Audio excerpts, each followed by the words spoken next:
update. An update? Skellige wins a wild.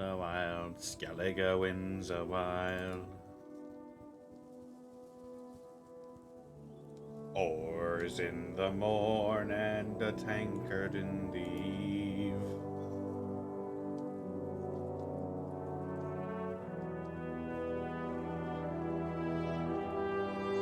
Hello, everybody, and welcome back to part 3 of the Banner Saga.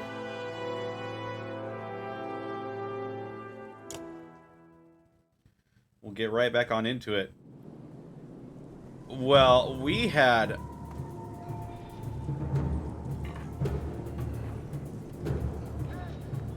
quite the predicament last time.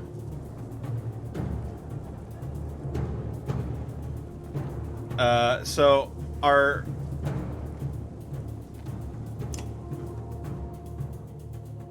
newfound friend, Avend,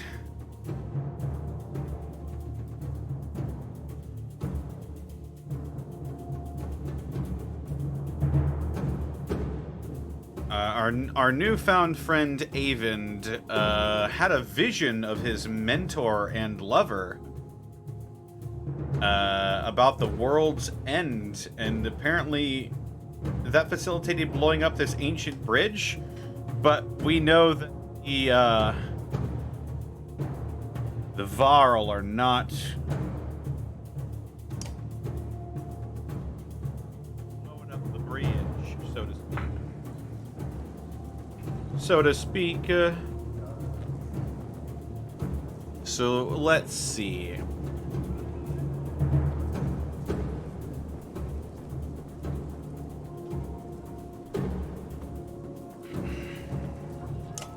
I've got 8 renown.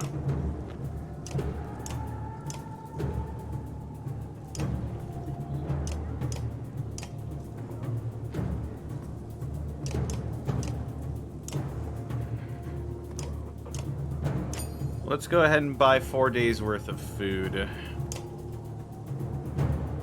And we'll go ahead and I want to try to be diplomatic with these people. Let's go to the Great Hall and see what the fuck is up.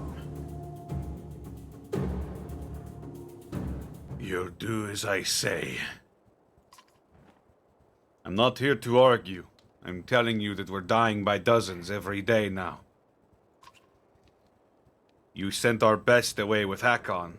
How long do you expect us to last? You asked for this command, Fasolt. Don't let them get across that bridge. Fasolt takes his leave as you approach. Not great timing, you think to yourself. Thank you for your audience.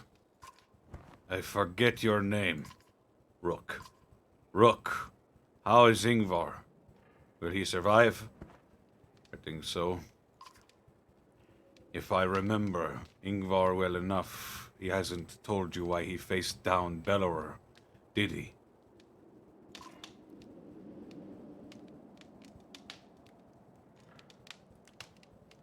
I would be interested to hear. Ingvar confronted Asunder in his youth, during the Great Wars. He won that fight. None other but the Menders have done that. He proved us stronger. Maybe he thought to do it again. Ivar killed Asunder. How did he end up in Skogar? You'd have to pry that from him yourself. I don't know. He disappeared when the last king tried to name him Kender. It occurs to you that Jorinder would not be on the throne now if that had happened. But why are you here, Rook? Be brief.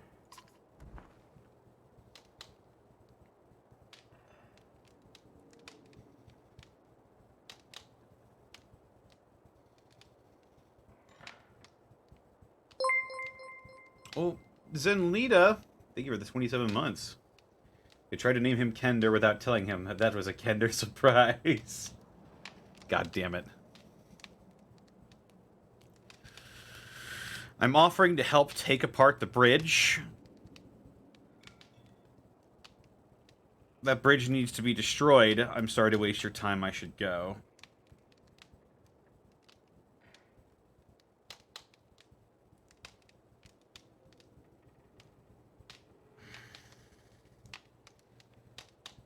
I'll go with... I'm offering to help take apart that bridge. I'm offering to help take apart the bridge.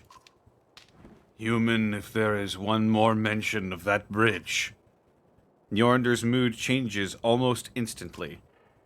If you have nothing else to say, get out of my damned hall.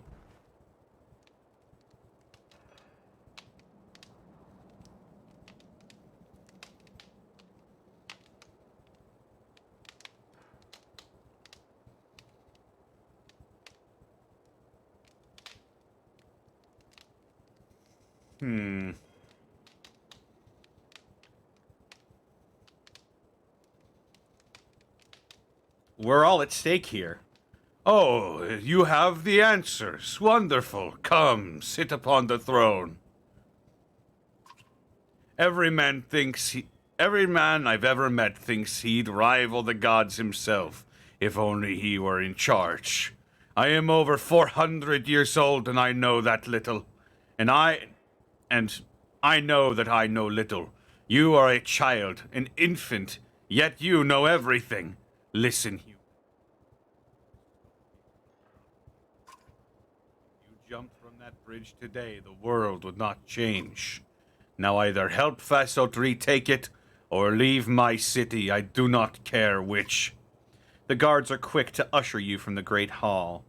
You don't resist. Damn it.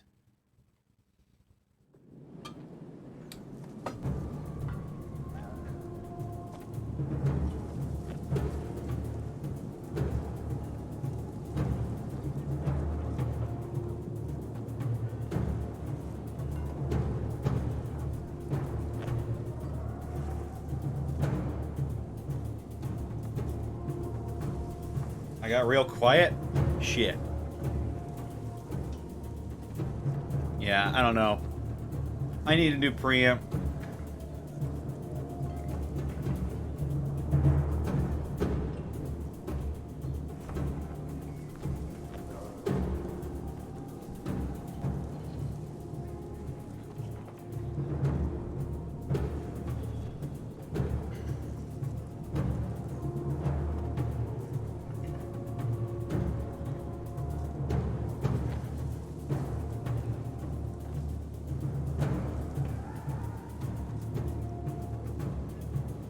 Well, you got an alternative, so let's fight on the bridge. At the warfront, rows of Varl are lined up, waiting for their turn to fill in as the warriors on the bridge battle Dredge in one endless churn of bodies and blood. Fasselt catches her eye in between giving orders. You lost, human? Offer to help. Fair enough, Fasselt admits. I'm not going to argue against putting you on the bridge, he says. But we got plenty of wounded here as well if you can work a needle.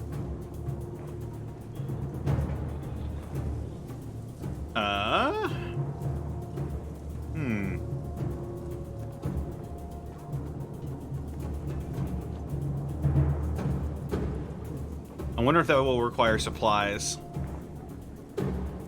If it requires supplies, I don't want to give up my what little I have. We'll fight on the bridge. Fasselt nods, puts you in a line with the others. Don't be a hero, he grunts. Kill a few and come back alive.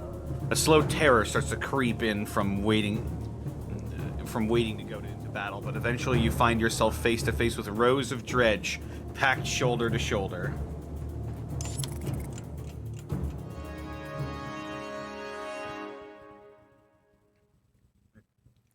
It is time to fight. War leader.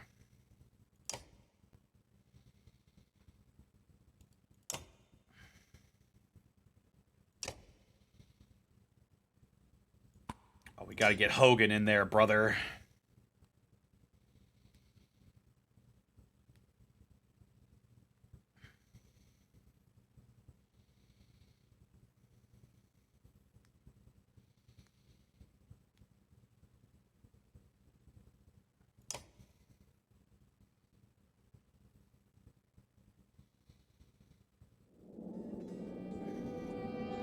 Ah, God, there's a lot of them.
Shit. Oof.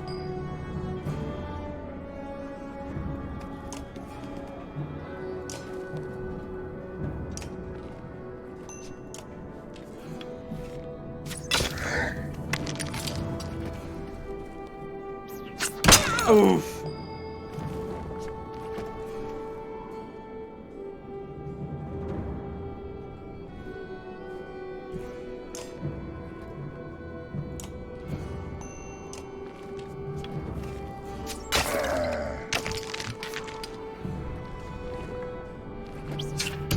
Ooh.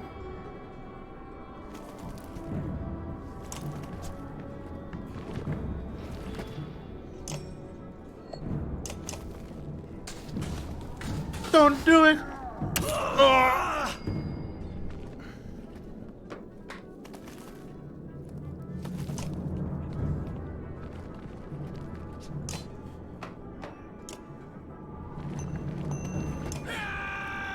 Ooh.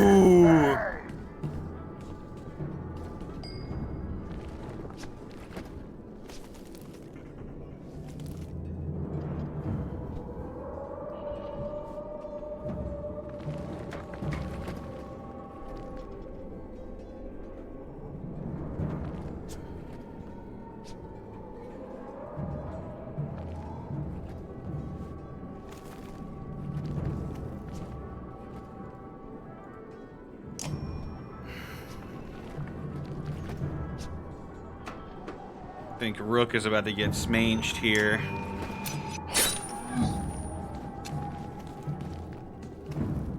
Yep.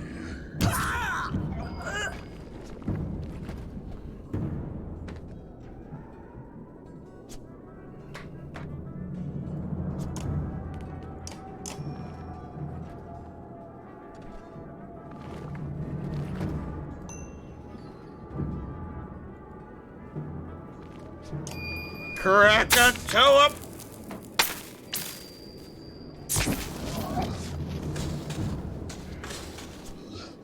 Oh.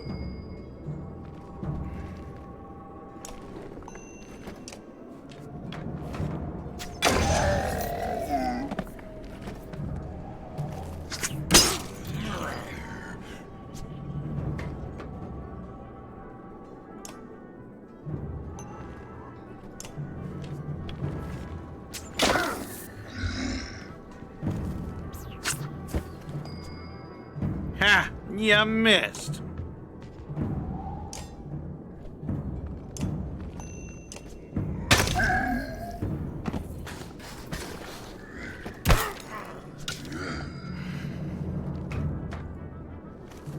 Ah!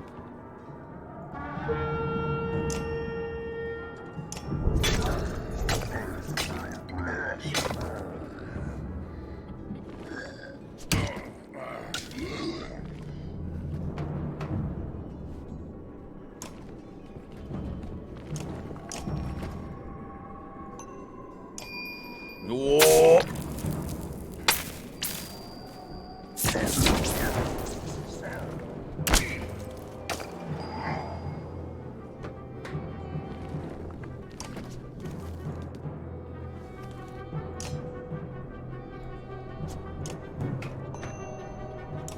He. Oh.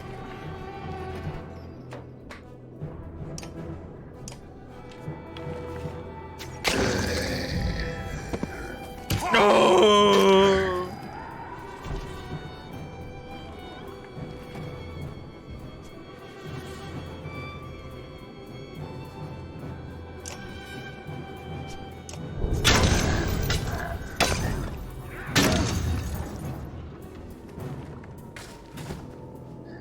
Do it, you.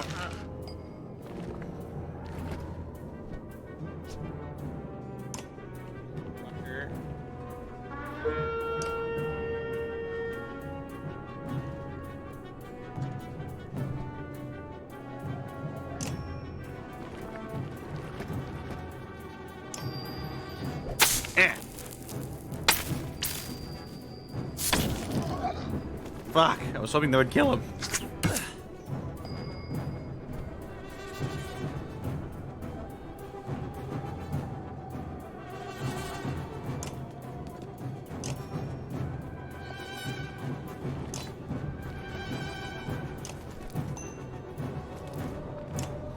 Heave ho! Don't do it!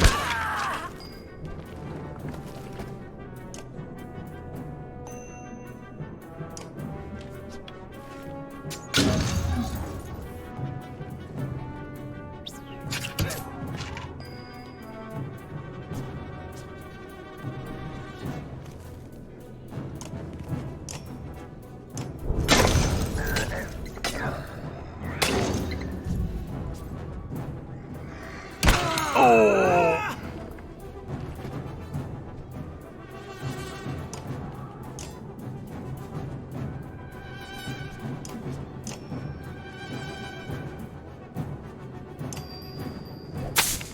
Lightning!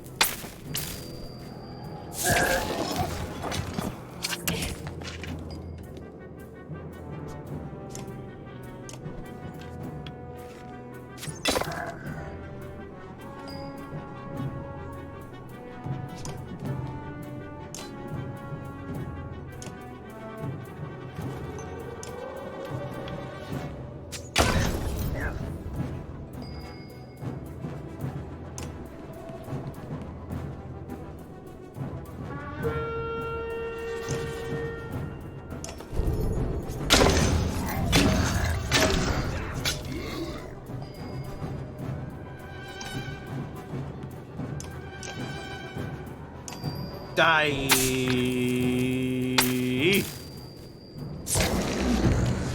Yeah! My renown grows.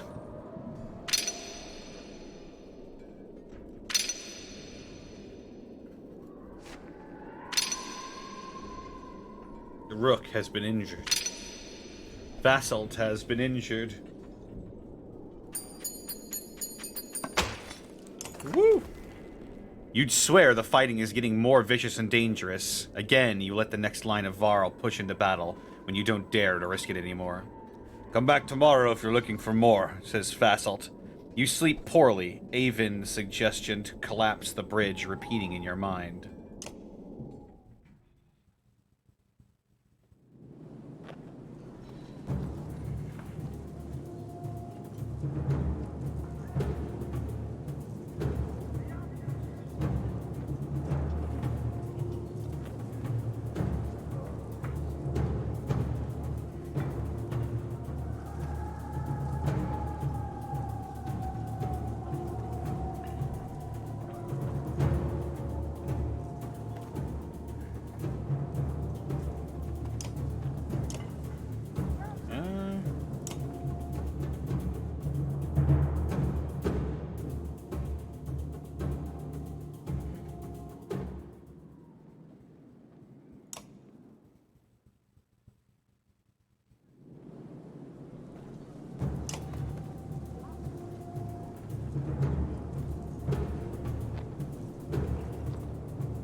Let's see.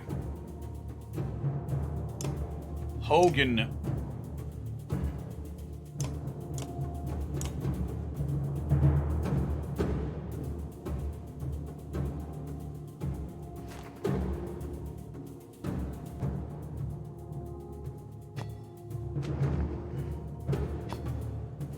Here you go.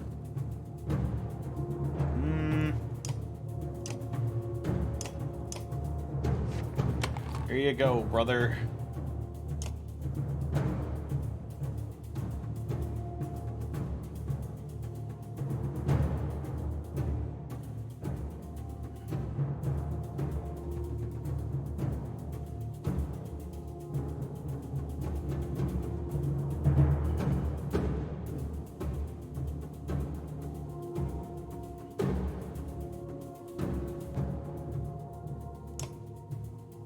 Oh, I have 8 points to assign him. Holy shit.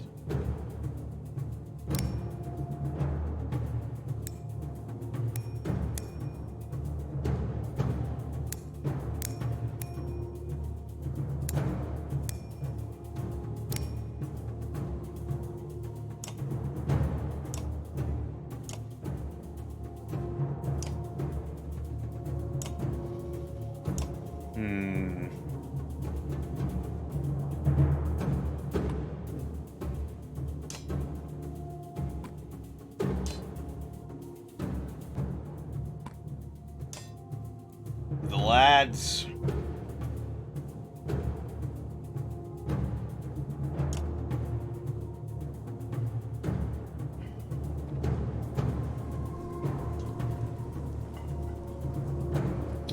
I guess we're fighting on the bridge again. Why not? We're doing this. Hold the line! You approach the bridge, which gets a raised eyebrow from Fassalt, who is looking a dead warrior over his shoulder. Back for more, he says, glancing out onto the bridge. You can tell that they've lost ground on the bridge since yesterday.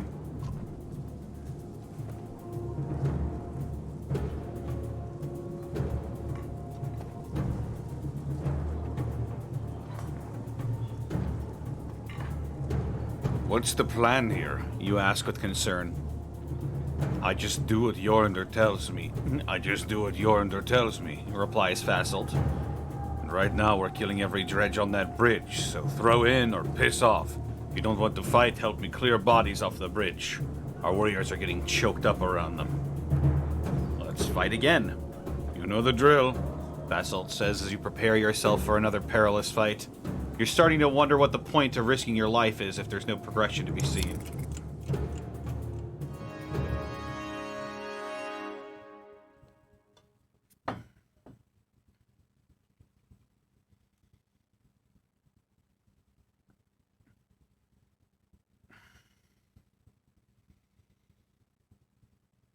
Oh, we gotta get Mogan out there too.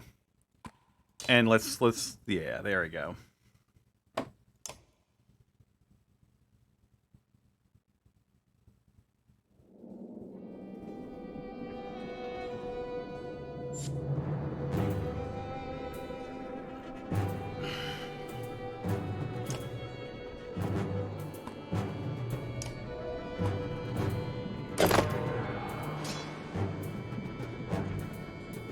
Mogan's going in, brother!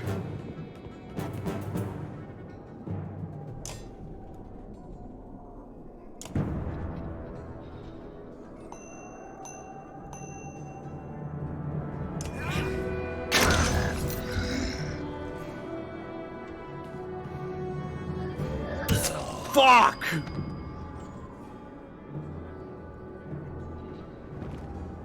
What the fuck?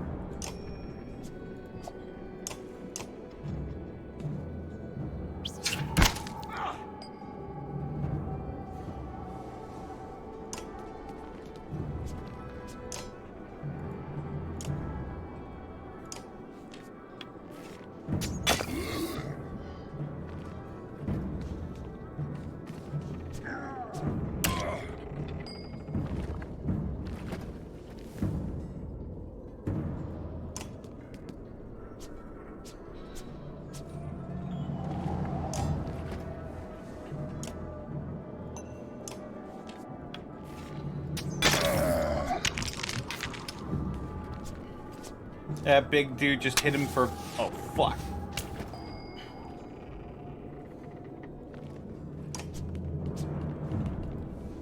Get him, Ekil. Kill him.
Oh.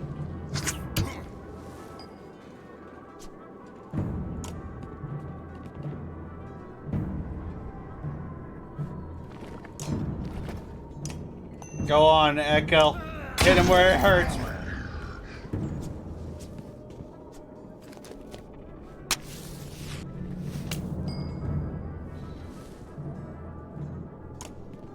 All right, come on, Hogan, brother.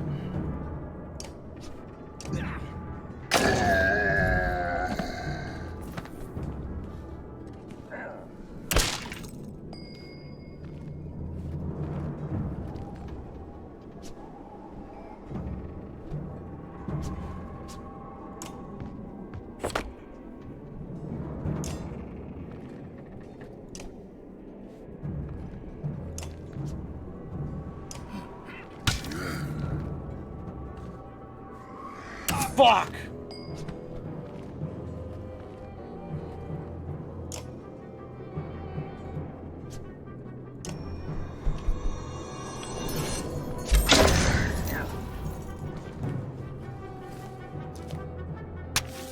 They got rocks.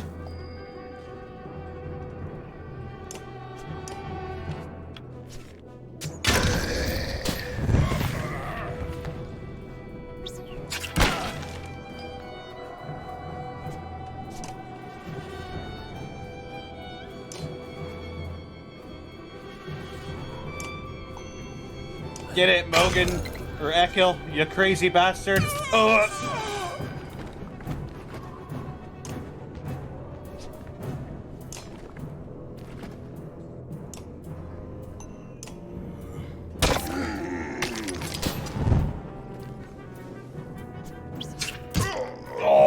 fuck a moly.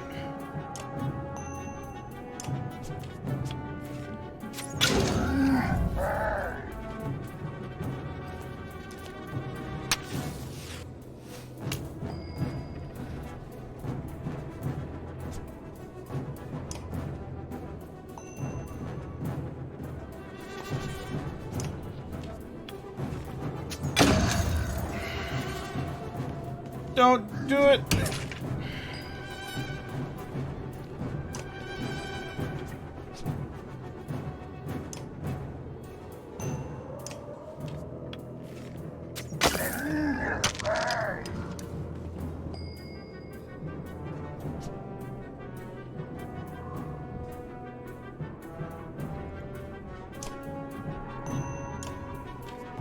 Stand my ground.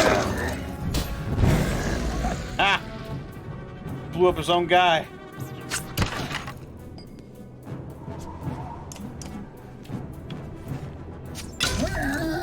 Am I doing better tonight? Yeah, I'm doing much better tonight. Thank you. It was just, had a bad night last night. Had a real shit sucker of a day yesterday.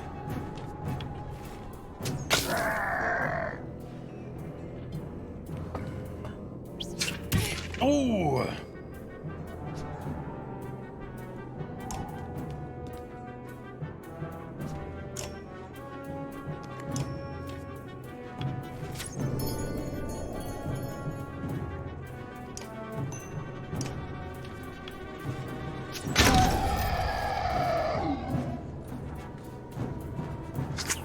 Oh.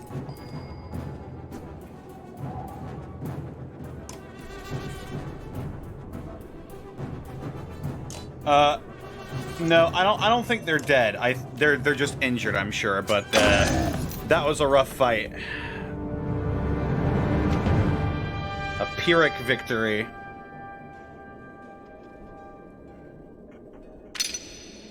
Look at this one. Asleeps in some bloods.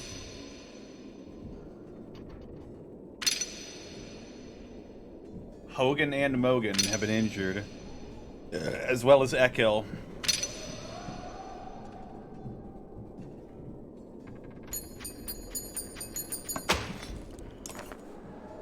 You'd swear the fighting is getting more vicious and dangerous. Again, you let the next line of Varl push into battle when you don't dare risk it anymore. Come back tomorrow if you're looking for more, says Fasalt. You sleep poorly, Avon's suggestion to collapse the bridge repeating in your mind.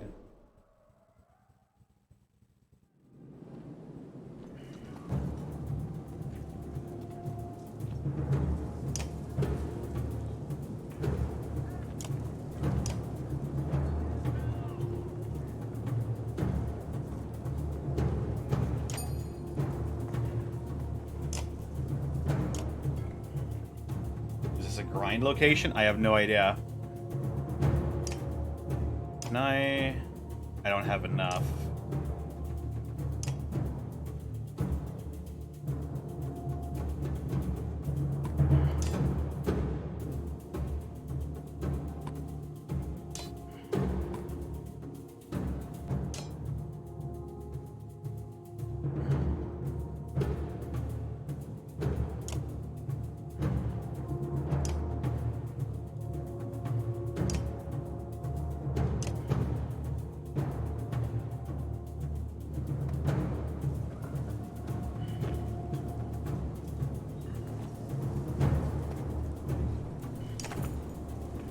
As you approach on the third day, the warriors are in more disarray than usual.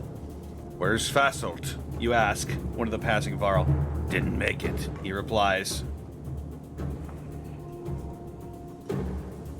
Dredge, you're nearly at the mouth of the bridge, barely held back. Your mind starts to wander to dark places. You snap back to attention when you realize nearly the entire army of Varl are staring in your direction. Ivor walks past, shuffling slowly with an enormous axe in his remaining hand. Heads toward the bridge. Ivor! You yell, but he doesn't reply, plunging his axe into the nearest dredge before kicking it over the side of the bridge. Come on! He screams at the back of the horde. At the Black Horde, cursing, you rush to his side. Fuck. It is one-handed Ivor.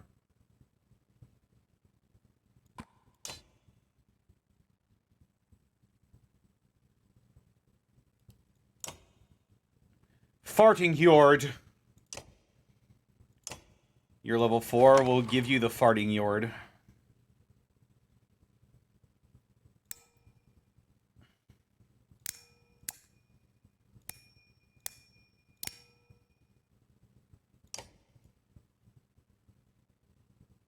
Old one-armed Ivor.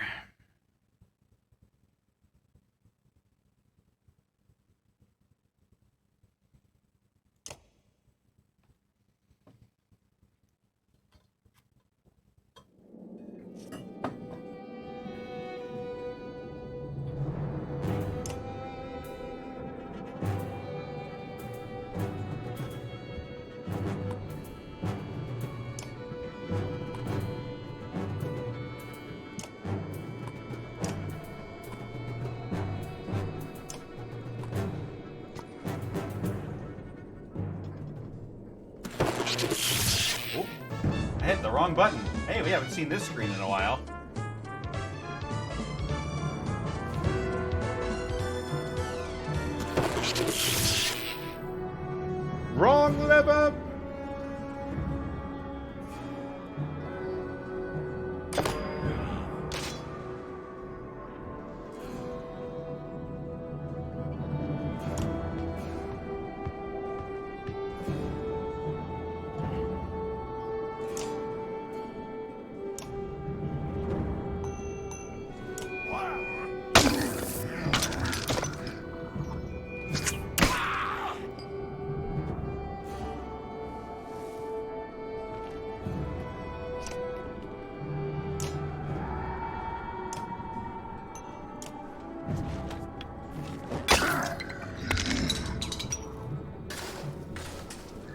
Do it, kill me!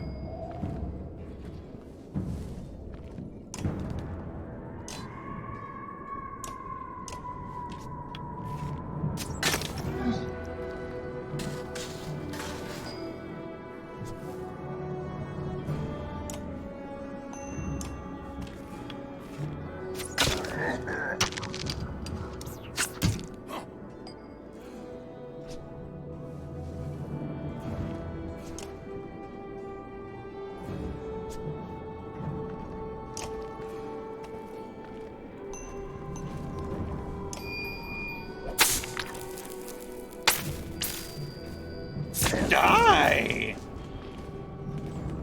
What the oh!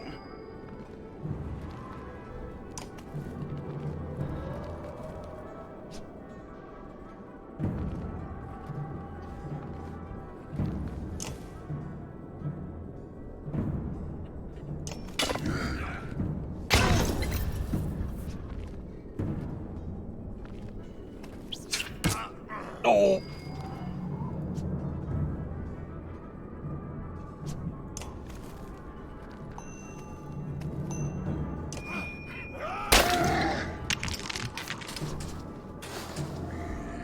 Ow!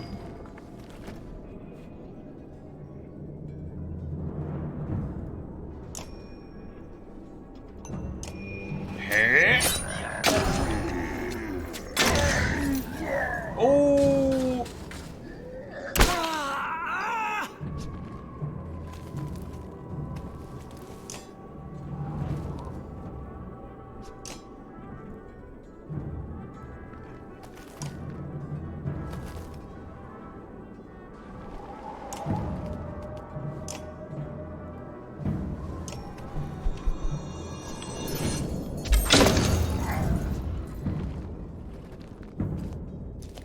No, he's throwing the rocks.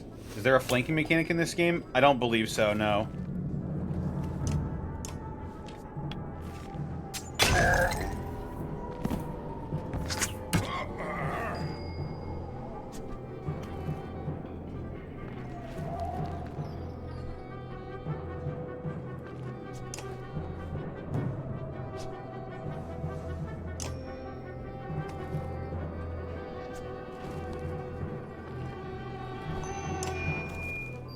We need a healer. Wow!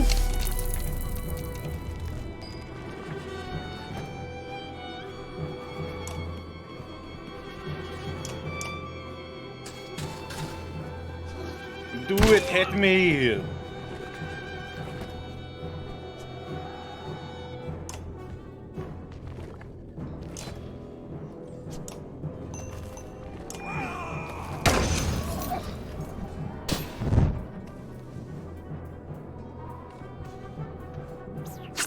Oof!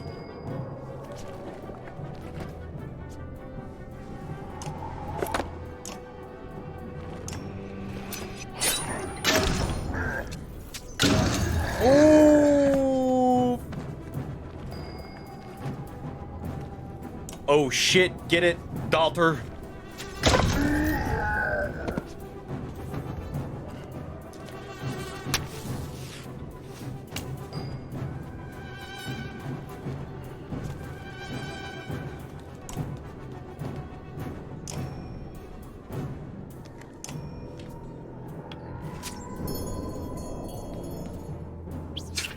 Oof!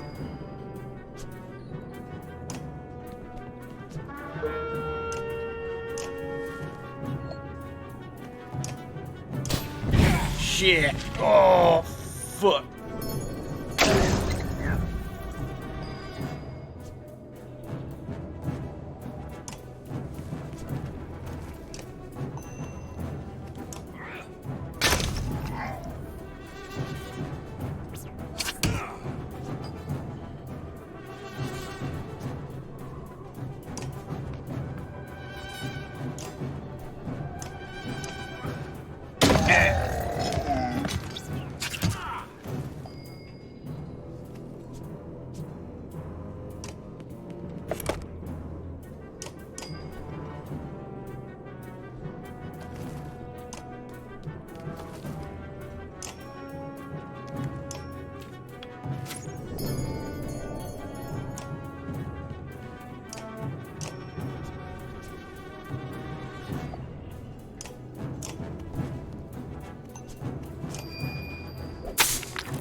Yup.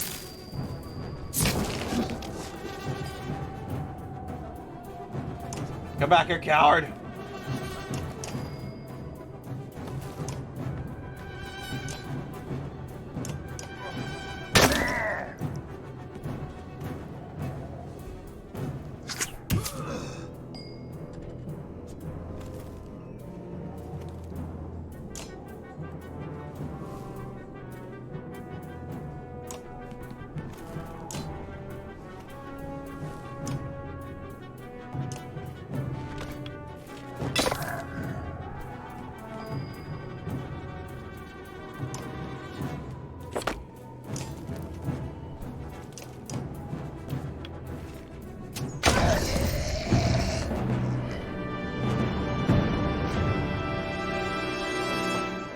My renown grows.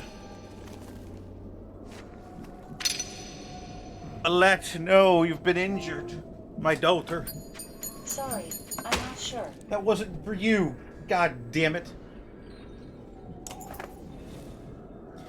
Enough of this. Groans Ivor, who seems to have snapped out of his daze. This is getting us nowhere. You follow as he climbs the stairs and throws open the doors of the Great Hall.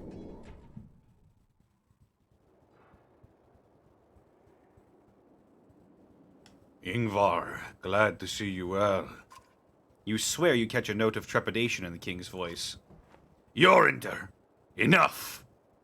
This fight cannot be won. Again, this. I'll be damned if that bridge falls during my reign. You let our whole race die. We'll all be gone someday, Ingvar. I need not tell you. There are no more Varl being made tomorrow, or 1,000 years from now. We are it. And I will not destroy what we have made. You would leave no trace of us when we are gone, as if we never existed.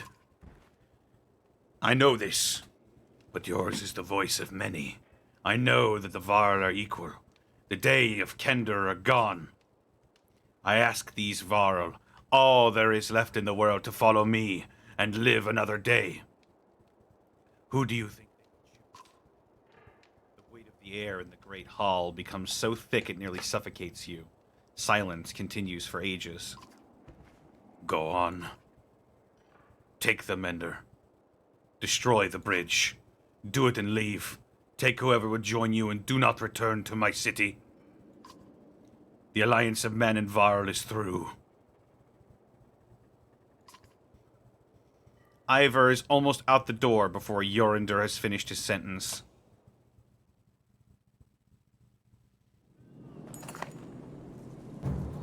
My mic is going in and out? Cool.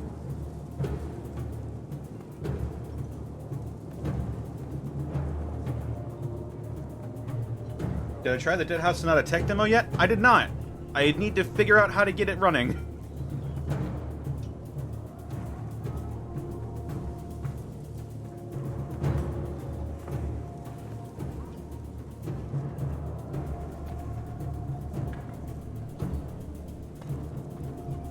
Led by Ivor, the Varl push hard one last time against the dredge until there is room enough for Avens to take position and start raining down lightning bolts on the bridge supports.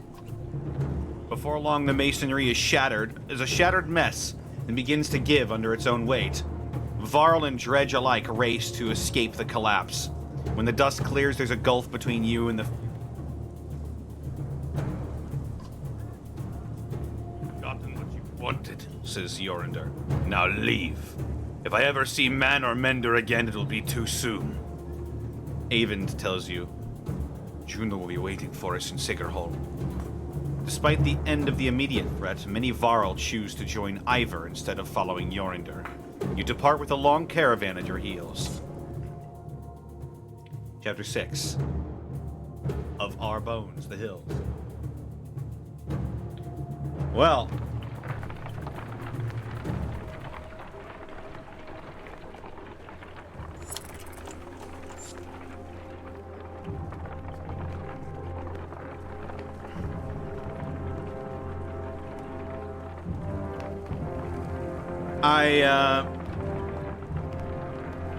I wonder strongly what what that choice that I made affected in the future.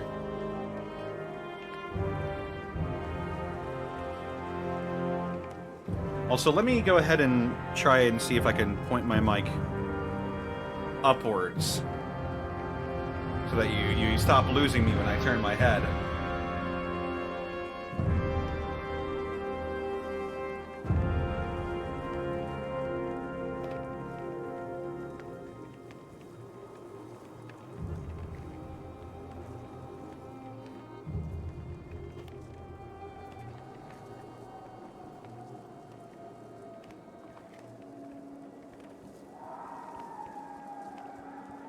Hey, thanks, Zenith.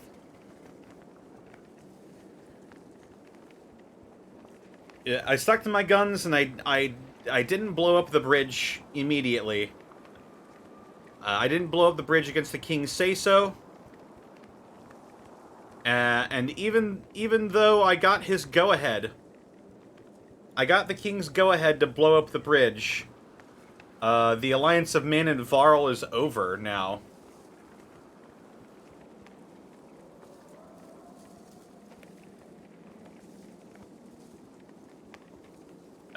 Ahead, you find what appears to be a good number of peasants surrounded by brigands.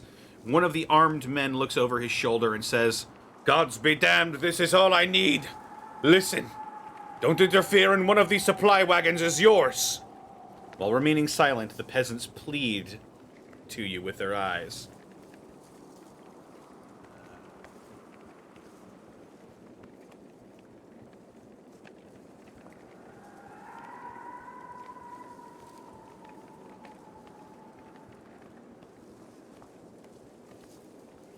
What's going on here?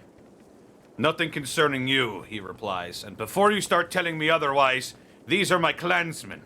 Thought they could run off with every scrap of food in the village. Now all I want is you to move on. So take your share or don't.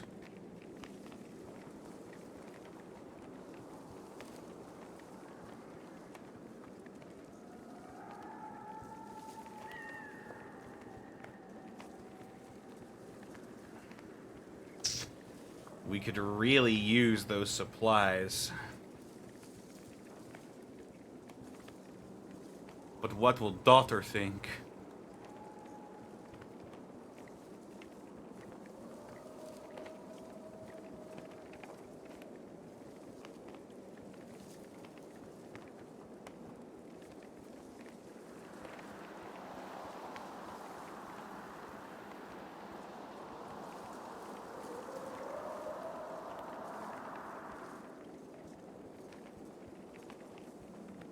Before you start telling me otherwise, these are my clansmen. Thought they could run off with every scrap of food in the village. Now, all I want is you to move on. So take your share or don't. Against my better judgment, I'm going to take the supplies and leave. You nod, and a few of your men take hold of their supply wagon, bringing it into the caravan. Other clansmen take a bit of coaxing. They eventually turn their backs on the scene and move on, but in lower spirits.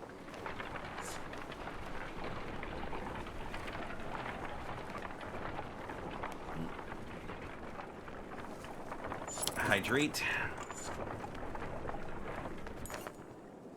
Some clansmen have discovered a large patch of wild fruit. When you approach, you see some people have begun to sample them.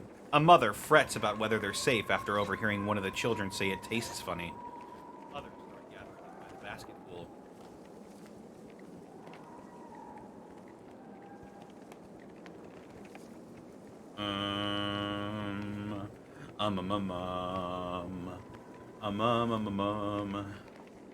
Most medicine tastes funny? It's true.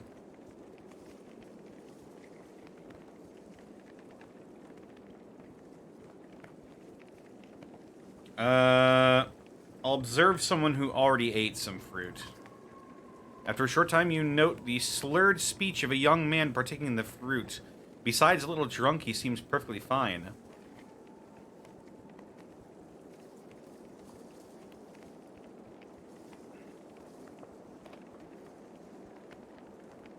I'll take a bite myself. Several watch as you taste the fruit. You pause after swallowing and feign choking. Alette rushes to your side in a panic, but your laughter soothes everyone's concern. Soon everyone is a little tipsy from the fermented fruit and spirits are high. Yeah!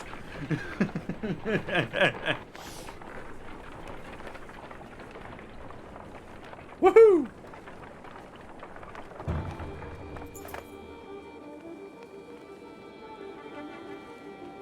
It appears that large figures following from the direction of Einertoft. Oddleif watches intently before finally saying, "They have a cart. I can hear it." You slow to get a better view and spy a small caravan of Varl. Eventually, they catch up. Greetings, Ivor. It's been quite some time since we talked, hasn't it? I know you. Ubin. Never imagined you'd be one to defy the king. What made you leave? Someone had to. What do you mean? Bellower is heading this way. Already? How is that possible? A group of Varl from Wormtoe showed up around the back of Einertoft. Around the back of Einertoft. The long way. Bellower and his army chased them across the summer path, they said.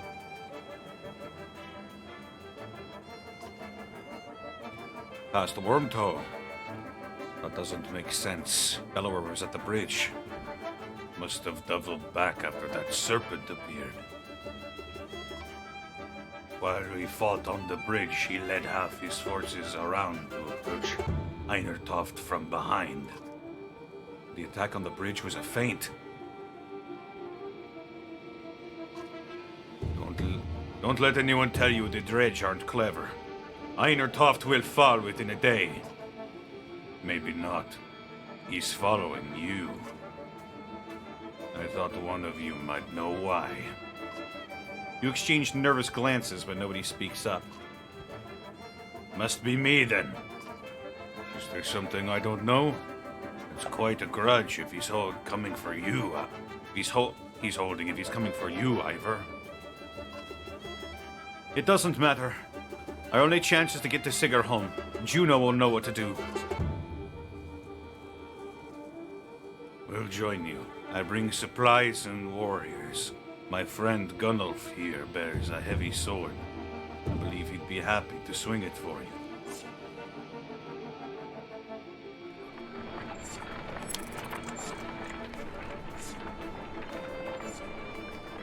Whew. Well, we've got some supplies now, and we've got a pretty... Our caravan is getting dummy thick.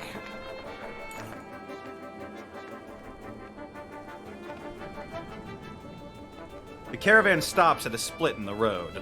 Ahead, the path leading to Sigarholm veers off into the hills, which are now swimming with familiar black shapes. Dredge this way too, grimaces Eyvind. The summer path leads straight to Sigarholm. While taking the main road will add several days, they're every way by now. They're every way by now, replies Ubin. I suggest we go past Hawkstorm.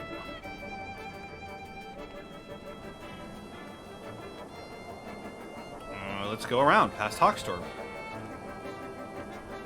I hate to say it, you tell Eyvind, but I'm not willing to walk into swarms of dredge anymore. Juno will have to wait.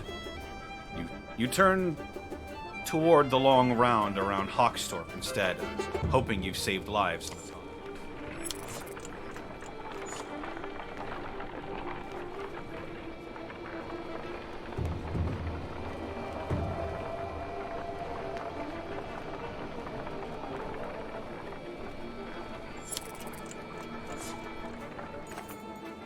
The caravan consists of more clansmen than you ever expected.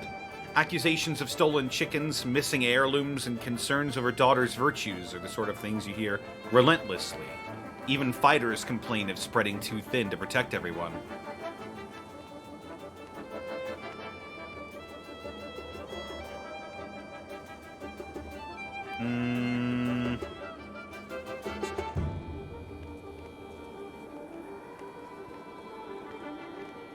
Form a council to handle these problems. You select a few older members to solve everyday issues, but infighting neuters their progress. Other members feel they could do a better job, and ultimately, while it buys time, the council dissolves, tired of the thankless and demanding work. Hooray! Nothing got solved.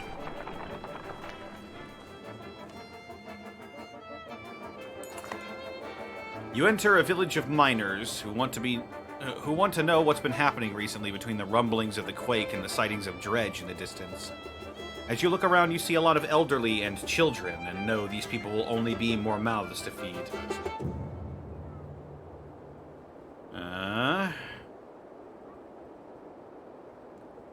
I'll let them make their own decision. You welcome anyone who wishes to join the caravan, and many do, while others choose to stay in their homes and see things through. You wish them luck.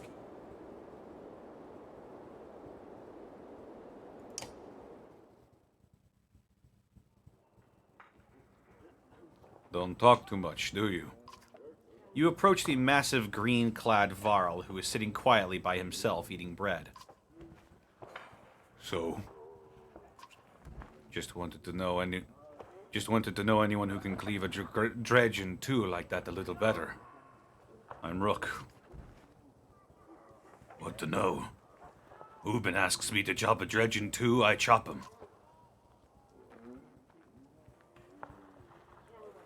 Traveled with Ubin for long? Yes, long time. When I was young, I fight for another Varl. It did not work out. But I learned to swing a sword. Ubin pays well, gives me plenty of things to kill. To be honest, maybe too many things these days. You like that sword, huh? No. I love this sword. Given to me in my old Skrymir himself. When I start working for Ubin, he says, protect the king's collection. I protect the king. Gunnulf makes an expression somewhere between pain and frustration. Couldn't save it, though. He makes a hand motion like an object falling from a tall height and exploding. Mattered a lot at the time. I think it doesn't matter now. Skrymir is dead anyway. Wait a minute, was that the treasure? That was the treasure cart that we failed to save, wasn't it? Oh shit.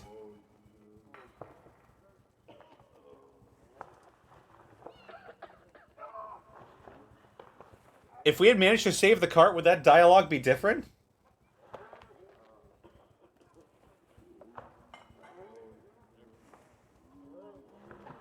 Huh.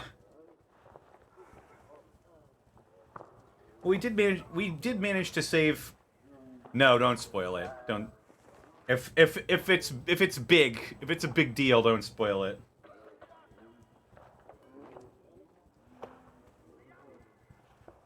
Well, I'll let you finish your meal. Want to be friends with Gunnulf, Rook? he pops the last hunk of bread into his mouth. Keep food in the cart.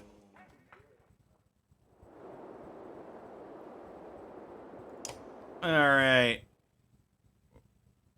My dudes. Let's take 2 days to rest, I say.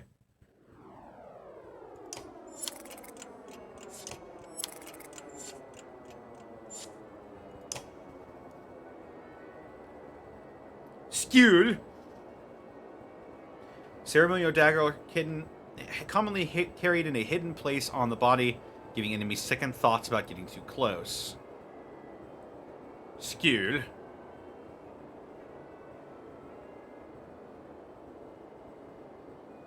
It is time for Skewed. You are going to Skewed, daughter.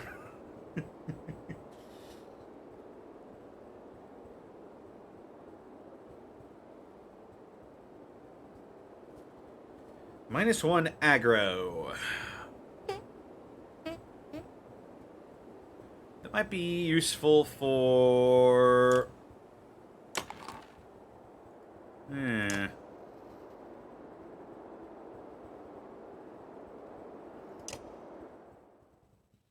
Let's get some level ups here as well. We've got enough supply. Alette, give you a promotion.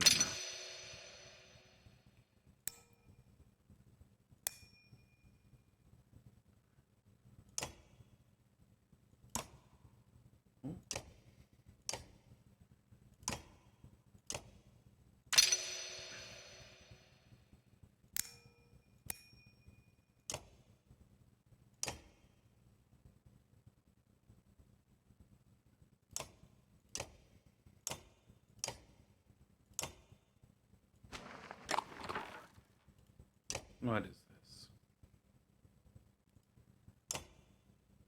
this? +2 aggro and dodge.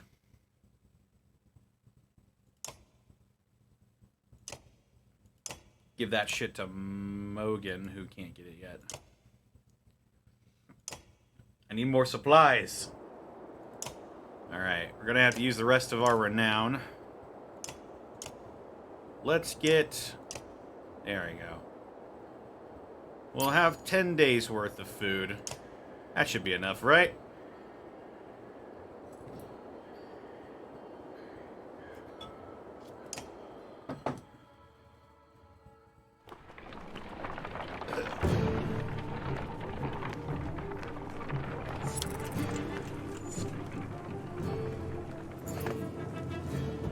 Look at that! Shouts one of your clansmen. The caravan stops to watch dredge pooling into the village you just passed through. I hope anyone who stays behind gets out alive, says Alette. But you have your doubts. They're coming, says Ivor, pointing at a line of dredge leaving the village and marching towards you. As you watch, the dredge in front falls over. Then the one behind it falls as well. You hear a twing to your left. Nid, the archery student at Odd Leafs, who you recall deftly shooting a snow rabbit, is firing arrows down the hill. Another dredge topples.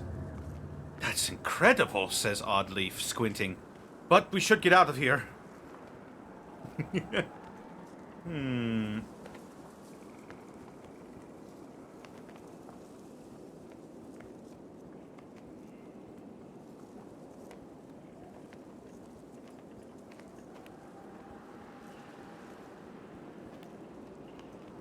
Hold on. Let her do a few more. The next shot bounces off a dredge's armor, but the one after that doesn't, and the Colossus falls to a knee. Another dredge goes down before you get moving again. Why don't you come along next time you want to try out the bow? You tell Nid, who nods with a smile on her face.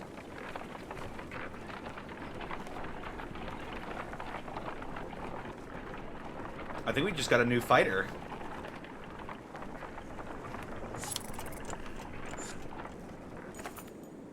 An old man sits astride an overgrown portion of the trail. You lost? You ask. He adjusts the leather strap on his head and says, No. Are you? Blackfoot Ferret, thank you for the 41 months at tier 3. Hot damn, hot damn, hot damn.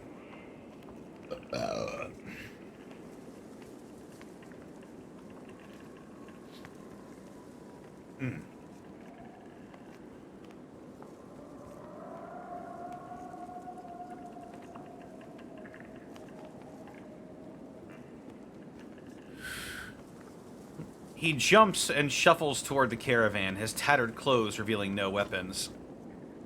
Well, I've seen better, the old man says, peering into the supply wagons, but I'll join you. He stands next to a fighter, throws his beard over his shoulder, and puffs up his chest. The fighter grins and the stranger exhales, asking, What are we waiting for? Who are you and what are you doing out here?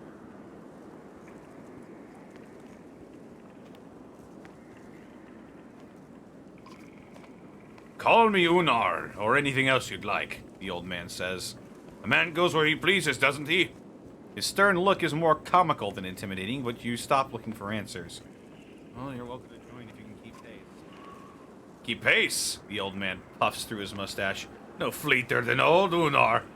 And husbands, mind your wives. I'm cursed with the golden tongue, not silver. The caravan enjoys a good laugh as they start moving once again. Oh, Unar, you're incorrigible.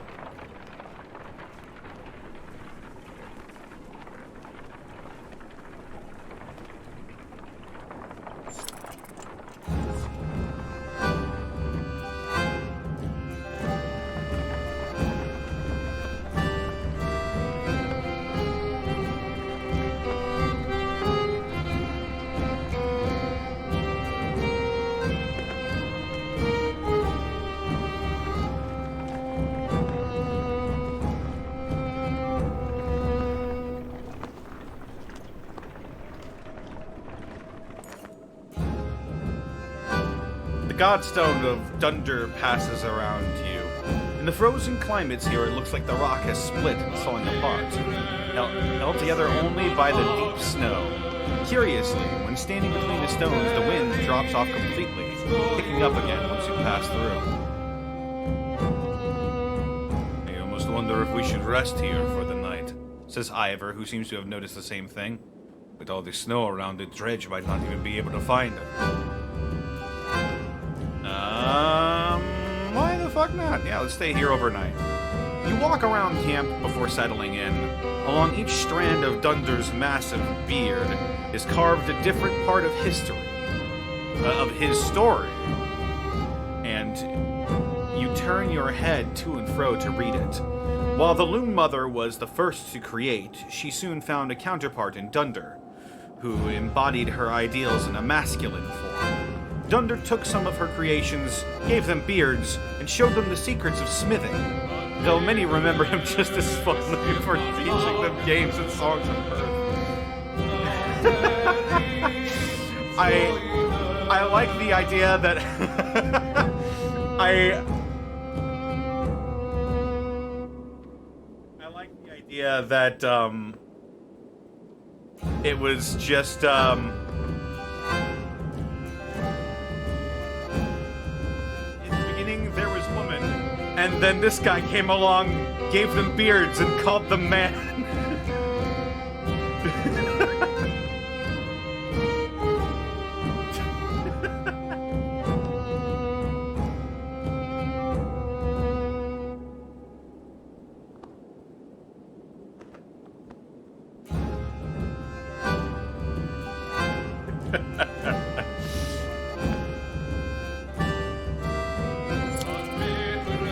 As the camp settles in, you notice a group of boys huddled around something. They show you an offering box carved into the godstone itself. The box is an elaborate construction of interlocking pieces which slide around when touched. We can't get it open, they tell you. It's like a puzzle. Try to open it. The boys take turns working out the puzzle and give you tips when it's your turn. Though you don't seem to make much progress, and eventually they leave to sleep until it's just you and a couple of other determined youngsters. Keep working on the puzzle. It's hard to know how long you spend sliding around smooth puzzle pieces, but when people begin emerging from their tents, you know you're in trouble. Exhausted from a long and sleepless night. Worse still, the box remains closed as you shuffle along wearily with the leaving caravan. Oh.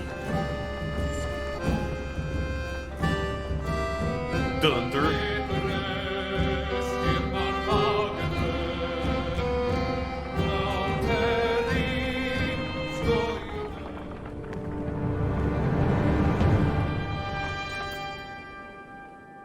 Oh, the fuck is this still so loud? I gotta turn this shit way down. Alright. Let's see here.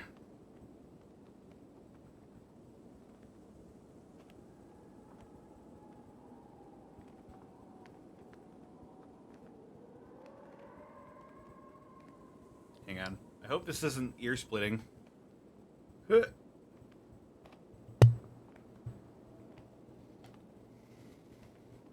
Alright. Hopefully that makes my voice a bit more consistent. Hang on. Let me try something else.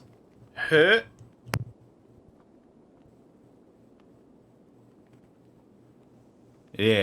there we go. We'll try that for a bit.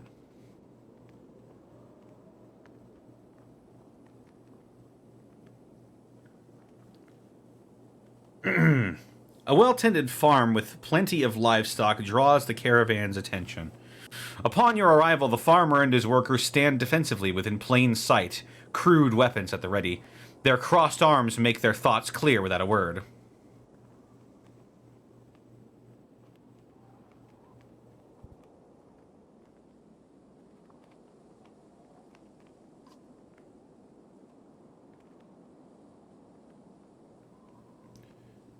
No big surprise you'd be more interested in the animals than me and mine, he says and spits.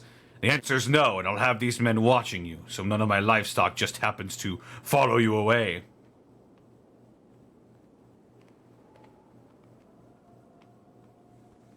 I'll leave the farmer and his livestock alone. What's his is his. You say to the caravan. No sense fighting those trying to protect themselves. Grumbling bounces through the clansmen, but the caravan is once again moving. Yeah, morale can decline all at once, too.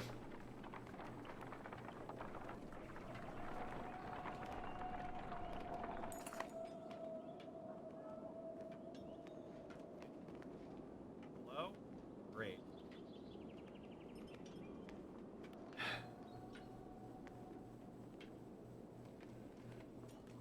Ba-ba-da-ba-ba.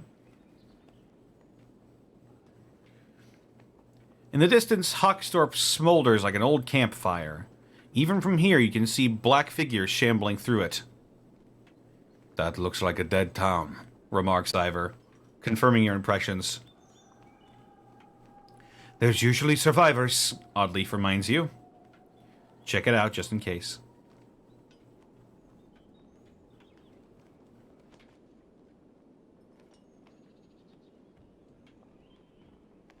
We gotta eat the world serpent.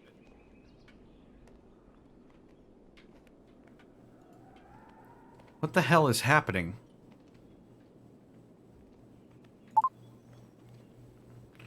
But yeah.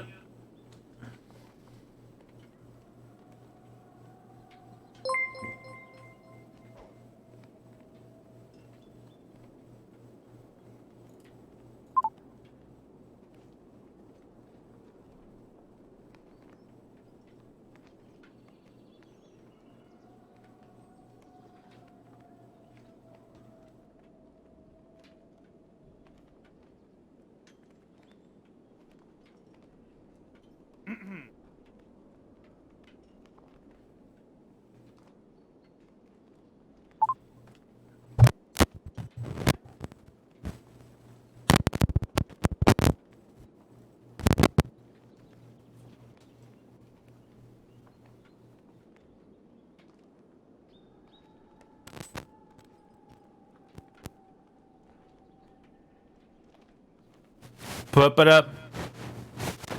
Put it up. Up.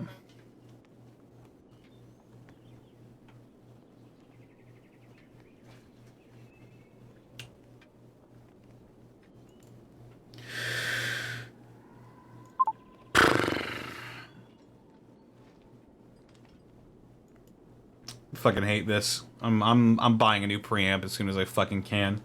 Tomorrow, first thing tomorrow, I'm buying a fucking preamp. This shit sucks.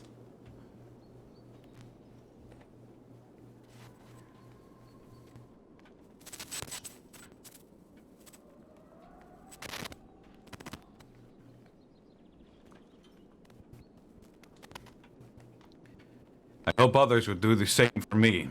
Dredge are nothing we haven't faced before. Ivor grunts, but otherwise says nothing. Besides, might throw bellow.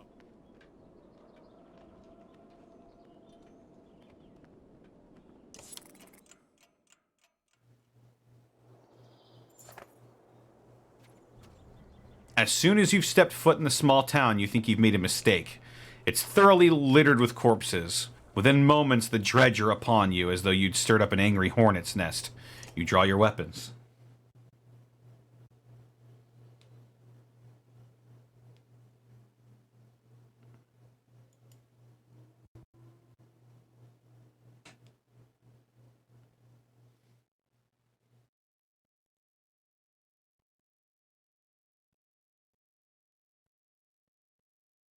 Alrighty.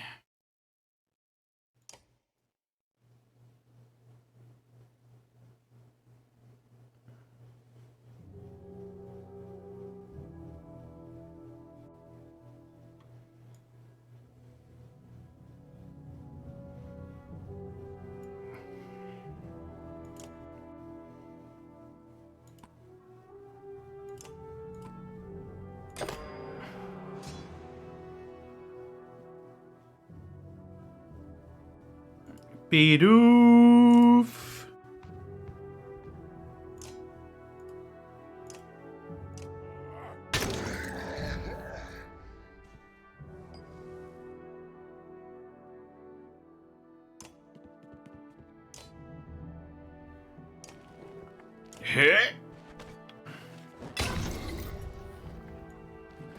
Smack him.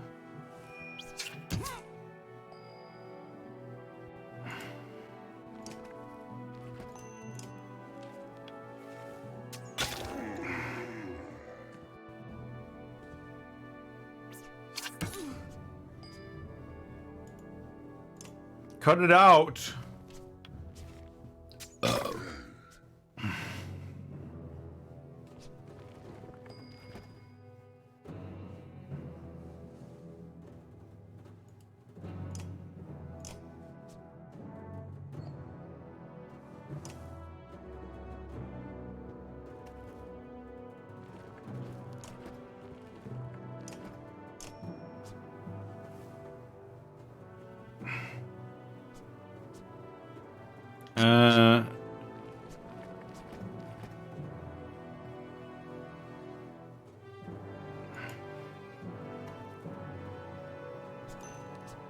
Yep.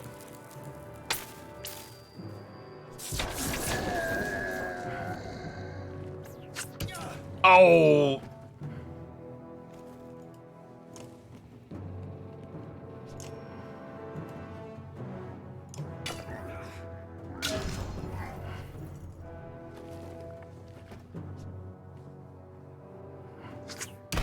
Oh. How dare you. Die.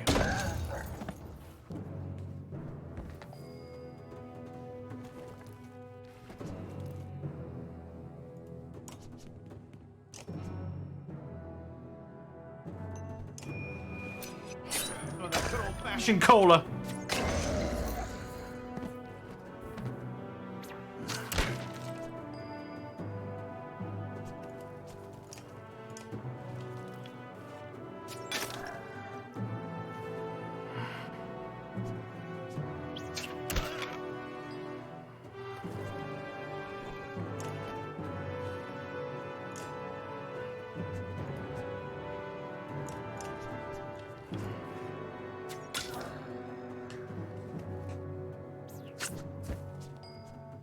I dodged it. I dodged it.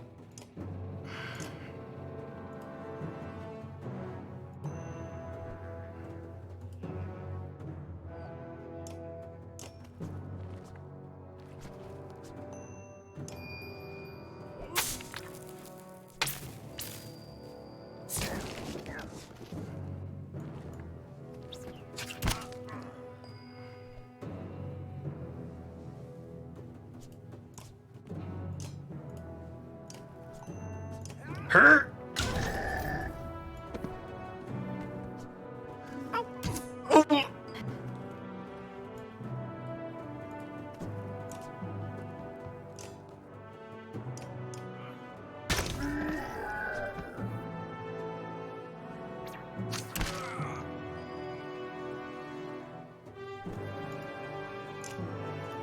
Everyone, attack!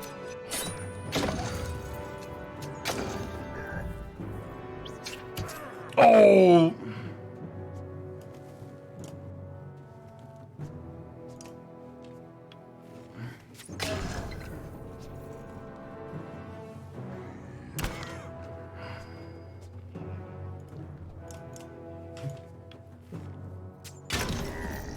Ah.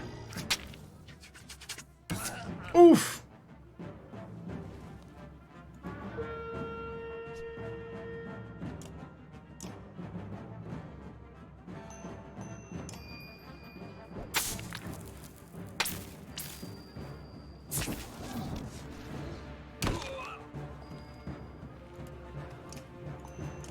Hey.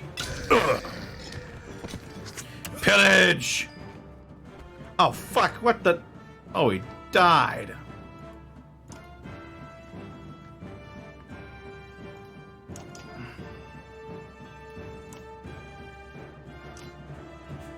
And here I thought we were going to get out of this one scot-free.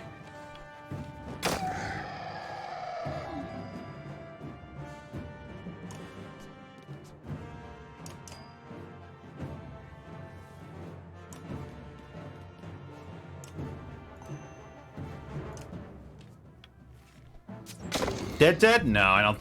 I'm not sure anyone can die in combat. It hasn't happened yet.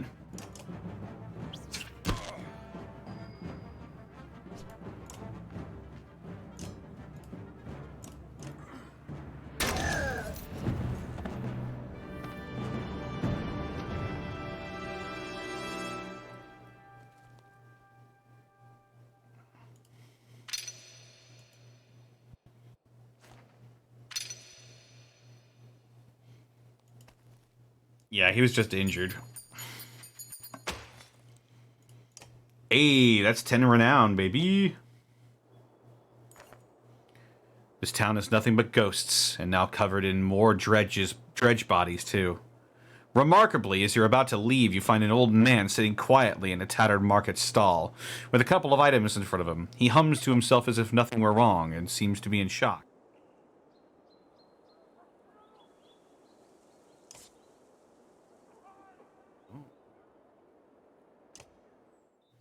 It's Ned.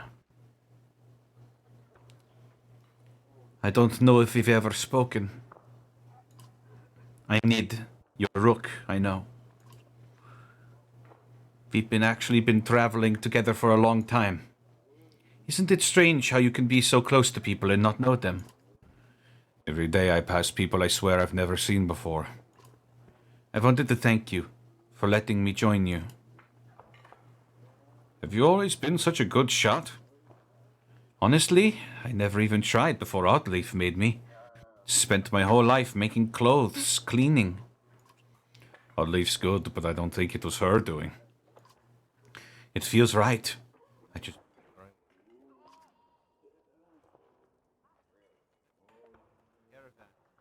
worry and make problems. Sometimes they really stew in their misery. I'm glad I can do something helpful. Where are you from? I don't think you're from Skoger. I knew most of the people there. No, I had the house in Frostfeller. But we were driven out when the dredge started to show up. My husband died trying to protect our home. My sons and I were thrown out into the fields. I'm sorry. Ekil's men killed my husband. Now Ekil is traveling with us. For a long time I was angry. Why did he get to live? Why did you decide for the rest of us? You look away momentarily, not sure what to say. But I've let it go. I have 3 sons, and I don't want them to grow up with hatred in their hearts. That's why I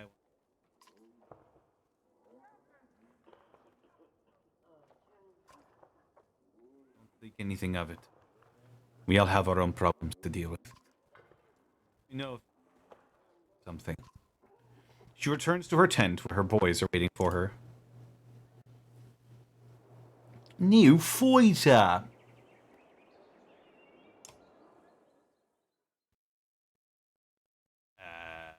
You're injured?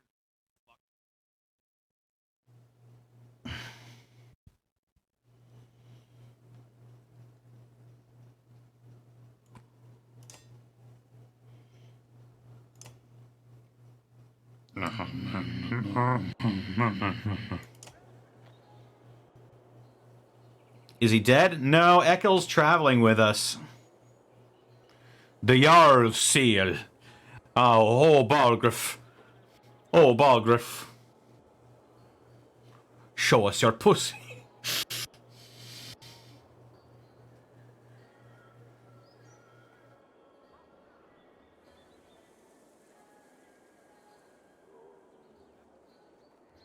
Supreme. A gifted healer, she could preserve life in all but the most grievously wounded. Protects from death, strength greater than 1.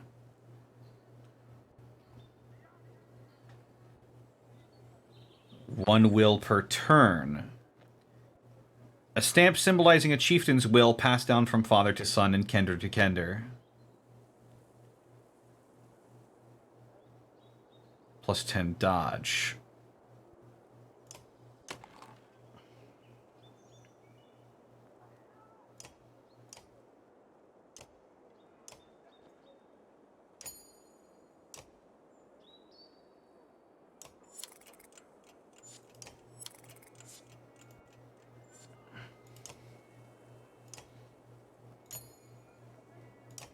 Alright.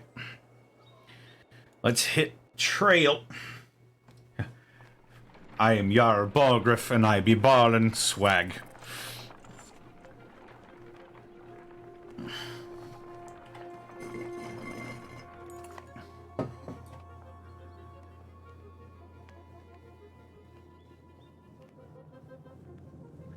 The sounds of a skirmish alert you to a Varl surrounded by half a dozen armed fighters.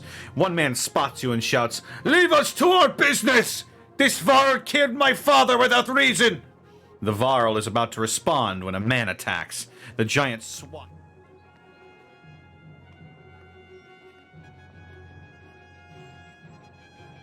Hear what the Varl has to say. The Varl shrugs as if unconcerned, saying, "This one's father and I had a business deal. He lied. Now he's dead." "Lies!" shouts the man. "You murdered him over a lie, you coward!" The men wildly attack the Varl, who deflect them well enough, but you're unsure of how long he can keep it up. My mic keeps cutting out.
I'm going to deal with it for now and scream about it after the stream.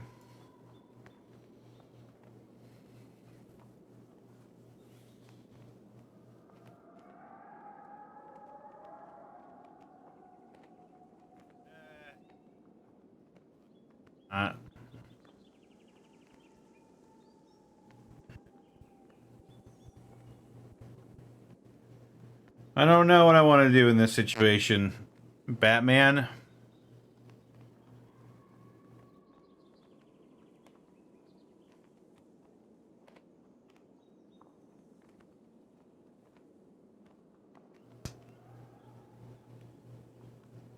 I don't know.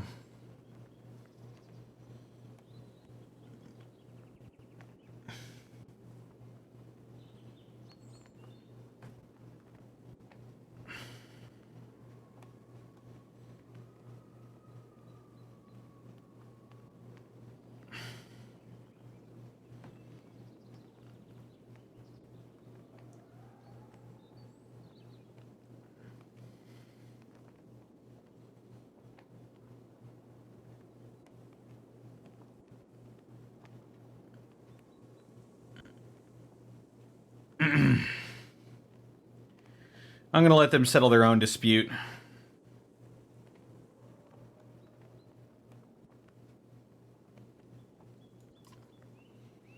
You quickly decide this minor scuffle between men and Varl is not worth the caravan's precious time, and none of your business.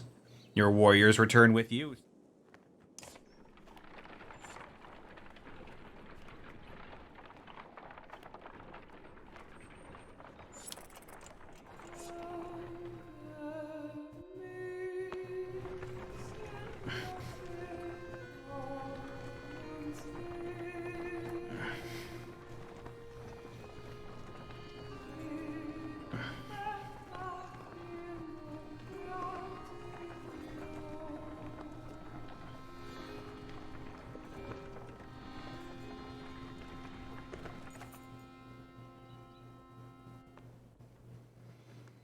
The godstone for Ingrid, goddess of knowledge, looks on as the caravan takes a much-needed rest. Ivor shoos some children away from a solitary dredge slinger lying dead beneath the stone.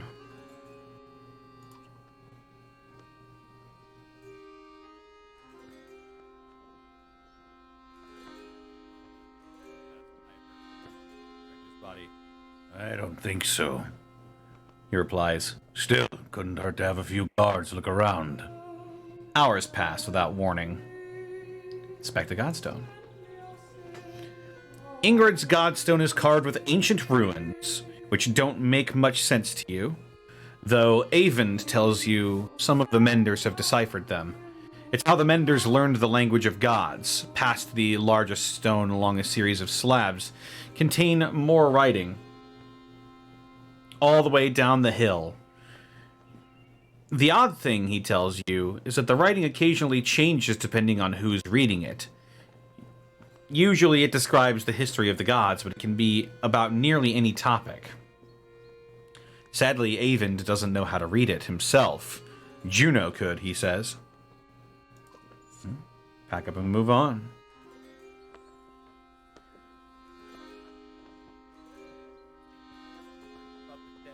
Before are shrieking and pointing. For a moment, you think it must not have been dead, but then you see that they have opened the wrappings, a wrapping that was in the dredge's hands.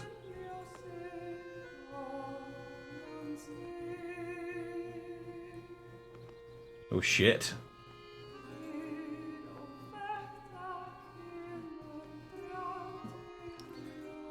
Wait, Says Ivor, his arm across her chest. this shouldn't be seen.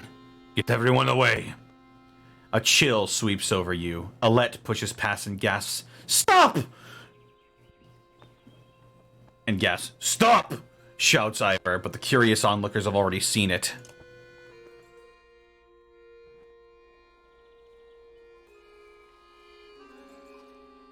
On the ground before the dead slinger is a small, stony figure, its hands searching for something.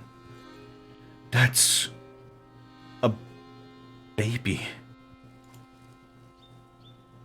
That dredge is a woman? We've been killing women. We've been slaughtering women and children this whole time.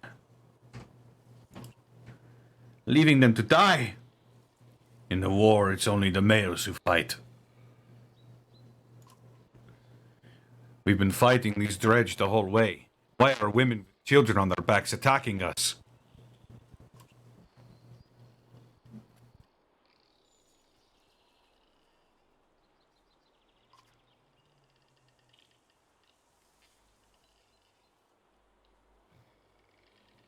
Well, shit.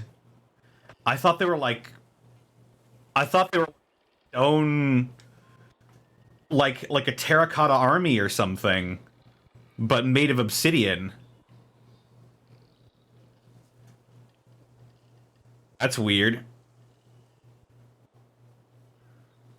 Everyone stops dead in their tracks. The entire caravan is gathered around, aghast. When I spoke to Juno, she told me something was coming. She didn't know what. A darkness. Something black is covering the world, and the dredge are running from it just as we are running from them. The serpent, the quake. It's all the beginning of the end. Ivor, you knew.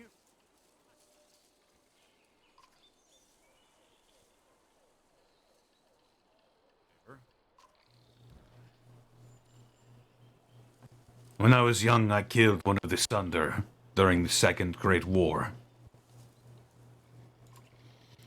We called it Rays. Every time we would build our defenses, it would flatten them and push us back again. I became separated from the rest of the Varl and stumbled upon Rays deep in a snowstorm. Alone. She was nursing. I threw my axe and it twisted in the wind. Her son died in her arms. She was so pathetic, kneeling in the snow. She...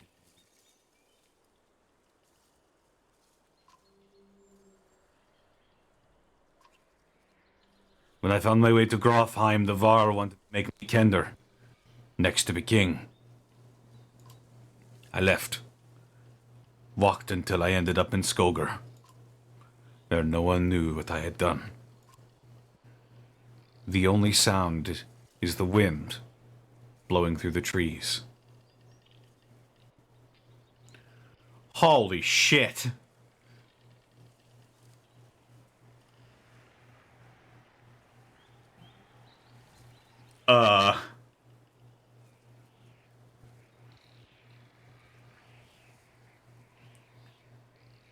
So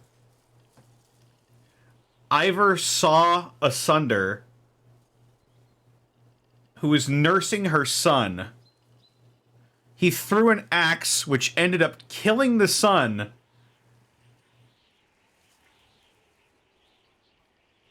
Ivor walked up and killed her.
I'll be right back.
Man.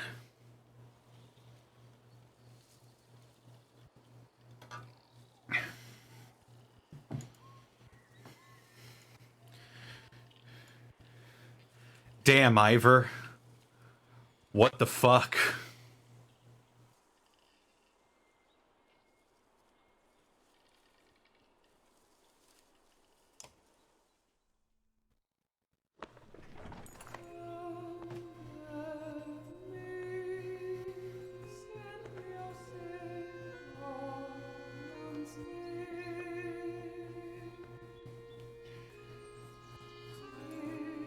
Oh no, the baby's alive.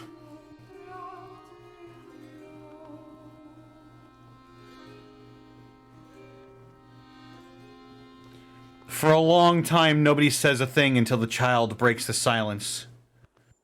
What do we do with the baby? She asks. A lump forms in your throat, looking at the small, obsidian creature squirming before you.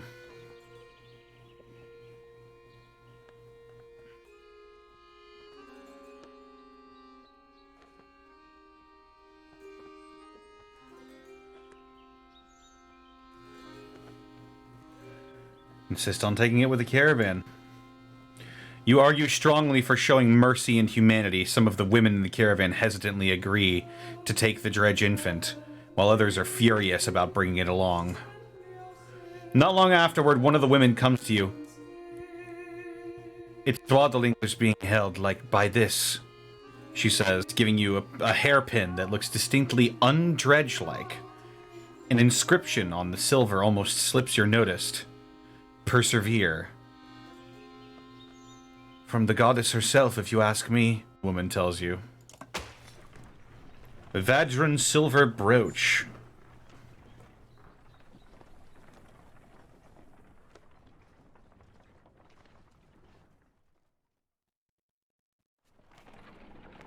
Damn.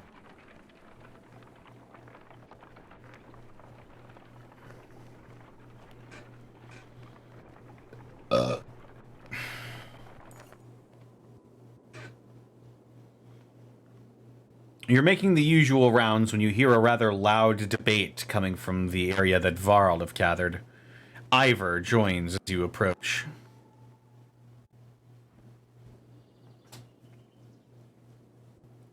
Ubin, you'd rather be known for falling asleep and dying in the corner of a meat house than battling asunder. No, I'd rather be known for not dying.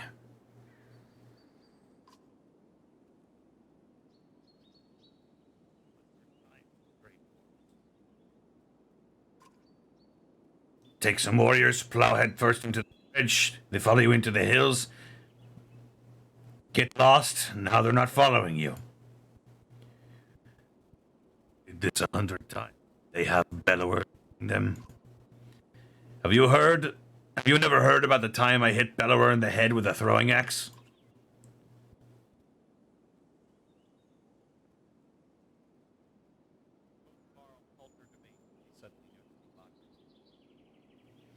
You're planning to converge.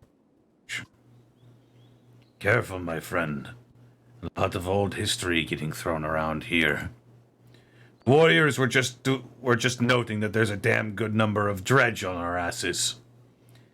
Bellower pulling up the rear. This one thinks he can just wander up there and throw them off our tracks. How about some gratitude? Thought you'd be happy to finally be oldest Varl in the land, Ubin. Never happy to lose more Varl, Krumer. Besides, I'm not...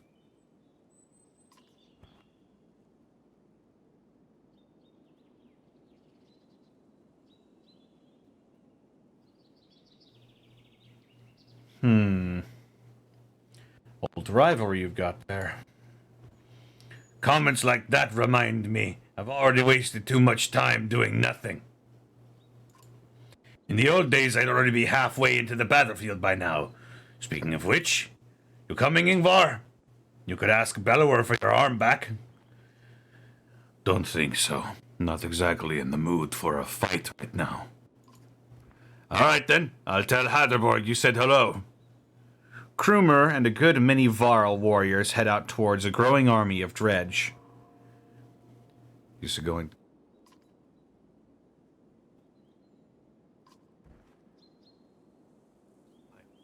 Different, I fear.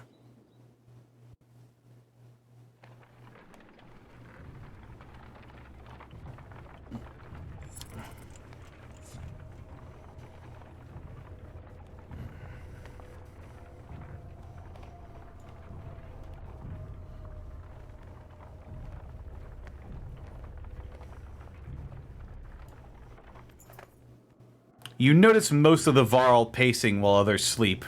Their brief conversations with each other and other clansmen grow shorter and sharper. Go away! Roars one Varl at a young girl asking him too many questions.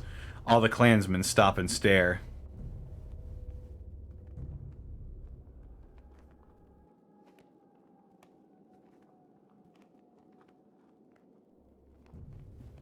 What is wrong with you? The giant explains, We live in the north for its space. Endless miles of snow, ice, mountains, fields, space to be left alone. But here there is no time for such things. Understanding slowly trickles through the caravan, relieving some of the tension.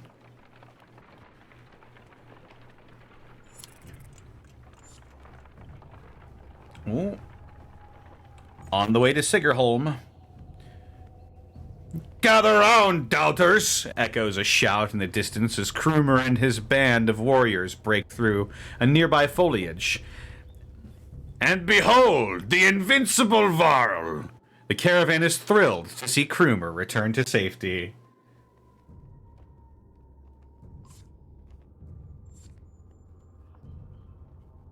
Work! Of course it worked. Same old dredge. Should be another day or two at least before they even find their own asses.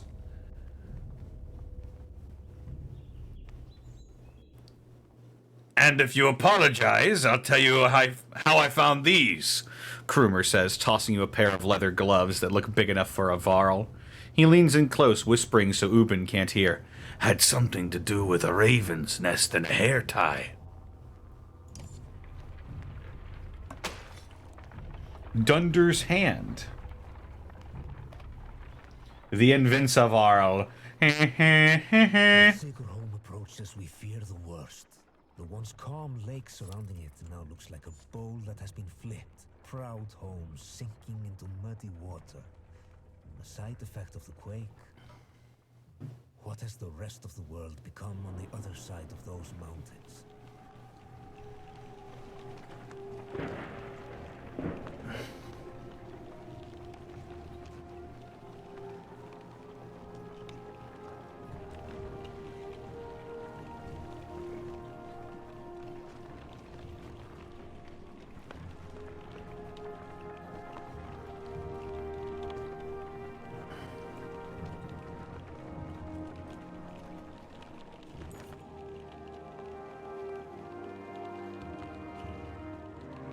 One catastrophe after another, Oddleif says as you pull into Sigerholm. The town appears to be sinking into the lake. Townspeople peek from dark windows and makeshift hovels further up the hill. No, says Avon, looking frantic. Where is she? He runs to the front of the caravan, looking over the water. Juno isn't here, and you get the creeping feeling you're not welcome either. Going upriver looks out of the question. The beach is bare, aside from the occasional skeleton of a ruined fishing boat. You reluctantly set up camp near the sinking town.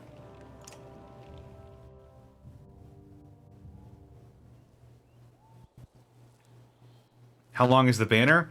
Apparently the banner is important. It tells the story of an entire clan's history.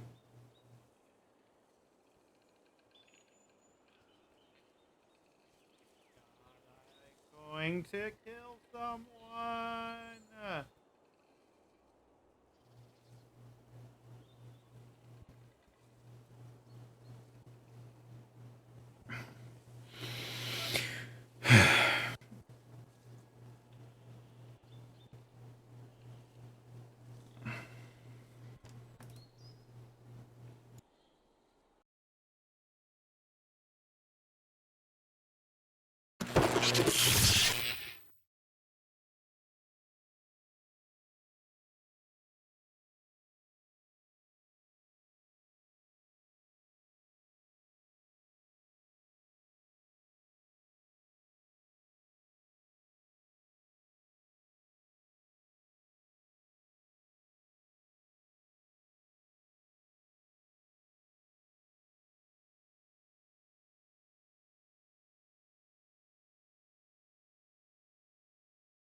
Let's try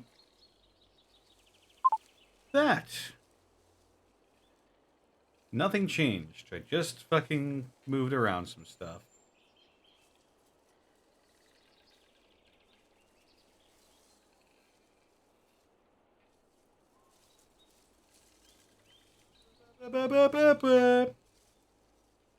Cool.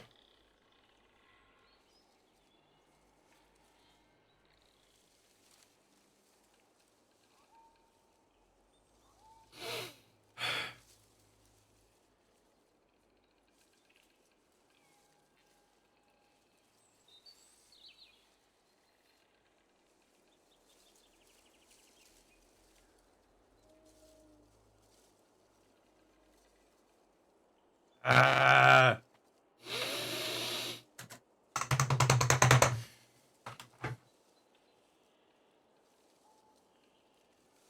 All I'm saying is, how long are you willing to wait?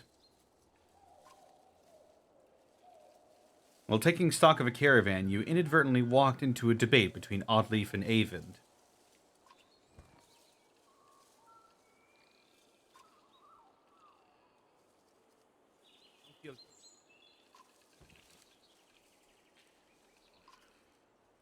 Something doesn't feel right.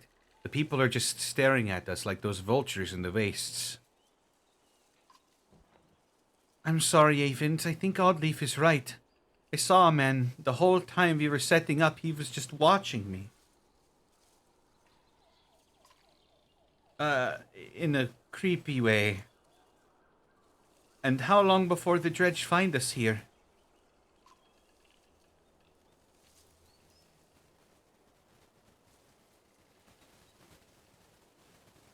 Yes.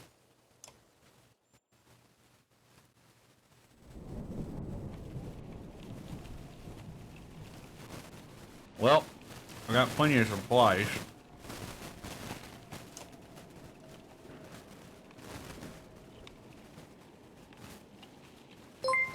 Mr. Perfect Jeff, thank you for the 35 months.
I apologize for that.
Juno. Worry doesn't begin to describe it. She doesn't find us here, or something has happened to her. Are you sure what you saw was real? Could have been a dream, or I don't know. You were pretty exhausted. I I don't know. To be honest, I'm not sure anymore. Everything.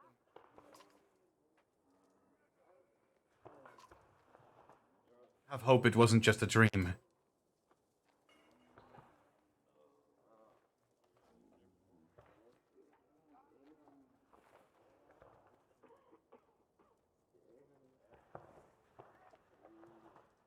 What's it like to be a mender?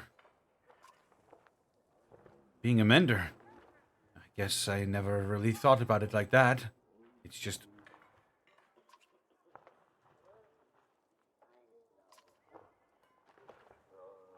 My mother and father, both menders. The guild is for lots of people now. Builders and healers. Do they all pull lightning out of the sky? No, that's not normal. It's one of the reasons I know Juno. She's one of the council. She helps me control things like this, so we don't end up scaring people. How exactly does...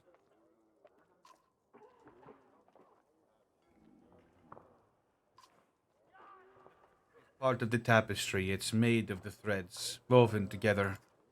If you can see the threads, you can manipulate them. I don't know how to explain it, really. It's like trying to play a harp with invisible strings. Look at my staff, for example. Some menders carve intricate patterns into the wood to help them remember the shapes of... Like I said, it's hard to explain.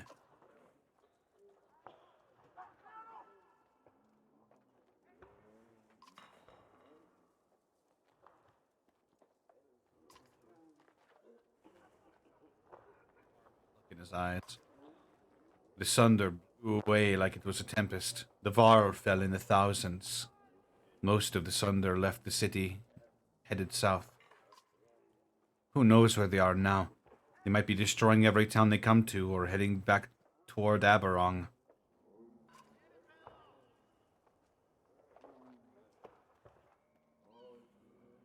Bellower stayed in Grot.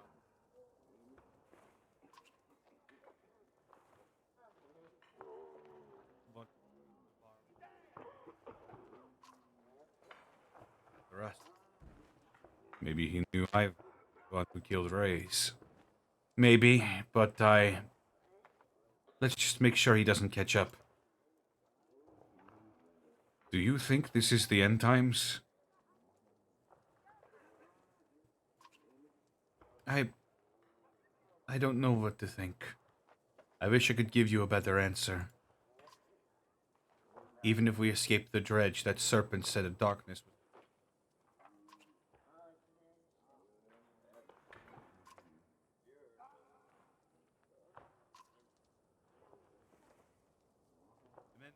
Aberong.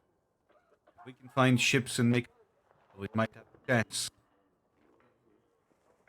I won't take any more of your time. No, it's okay, Rook. I appreciate the talk. It's good to stay grounded. I spend all day worrying about serpents or Sunder. I think a lot of people are intimidated or scared, maybe, of me. Don't worry, it's nothing new. I'm used to it.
Hmm.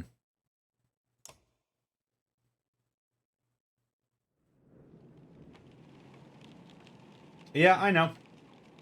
I know about the Dead House demo. I was gonna play it yesterday, but then, well, this shit started happening.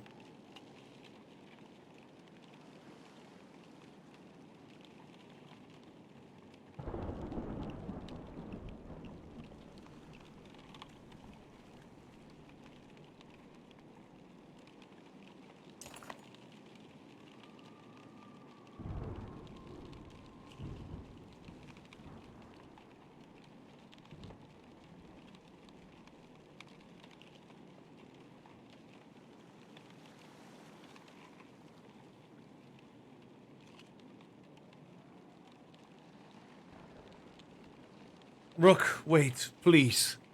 Avon begs. She said she'd be here. We need her. You can tell he's...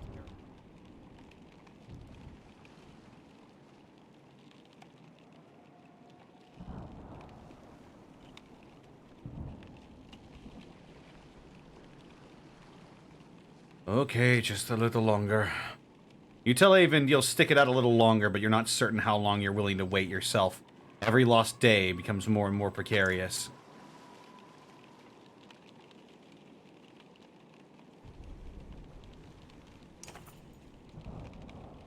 A scuffle has broken out in front of one of the houses. Thief! Shouts one of your people as a...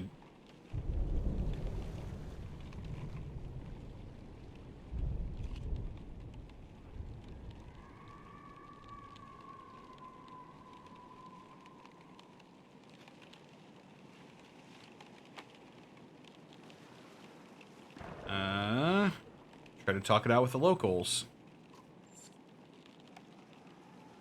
You wander into a beach where some men have been waiting for you. Some terse words are exchanged about whether anything had been stolen or not. You don't see who draws the first weapon, but it stops the conversation cold. Oh.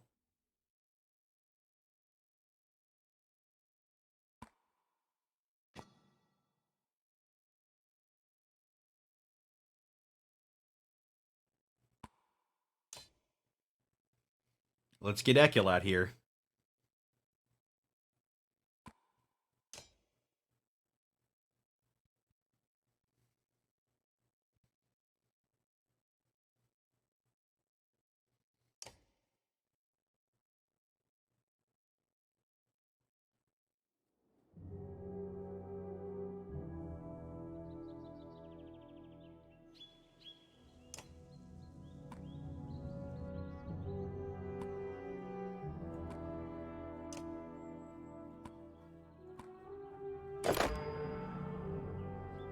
Ah, brother.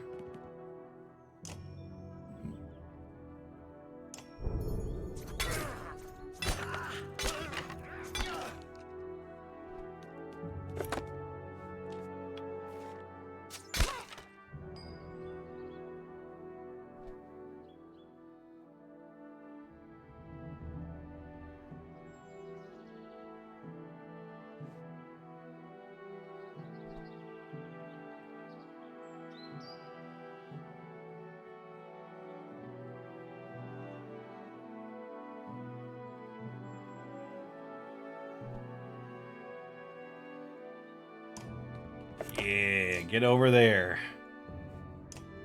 Kick him in the penis.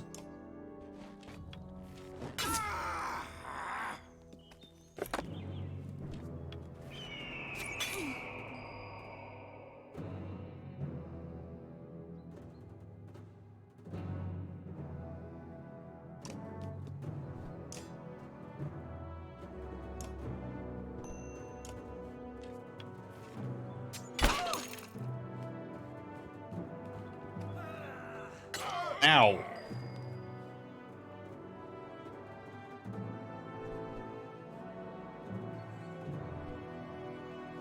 What the fuck?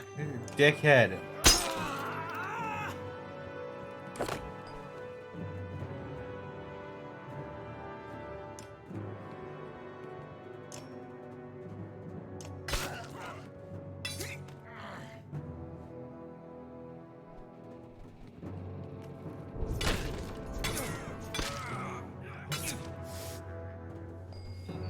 Give him the old dick twist.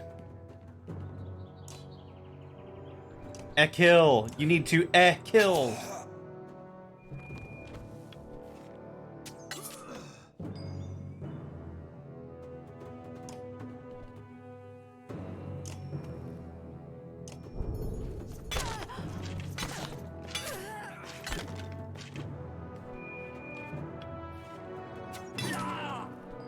God.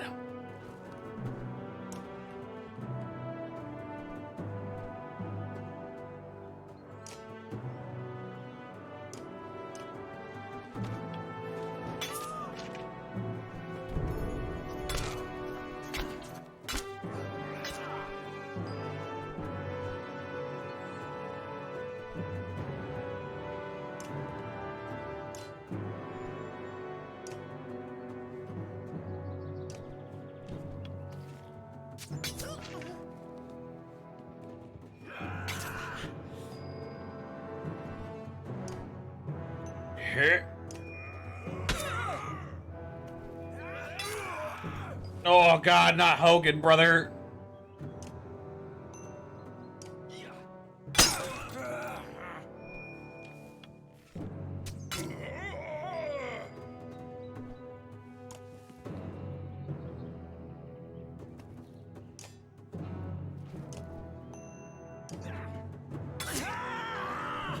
Oh.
Don't do it.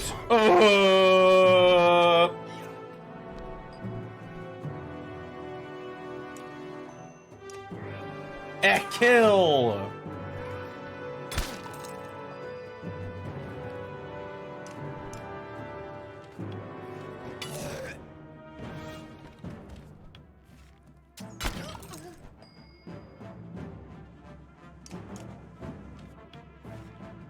Murder.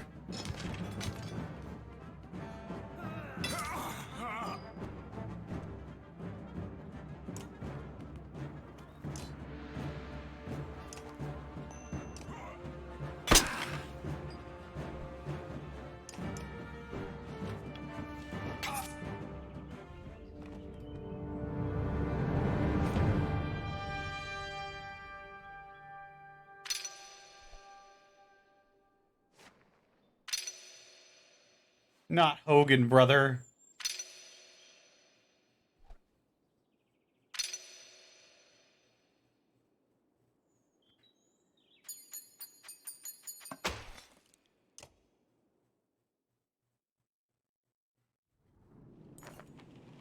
The thieves scatter pretty quickly when you start laying into them.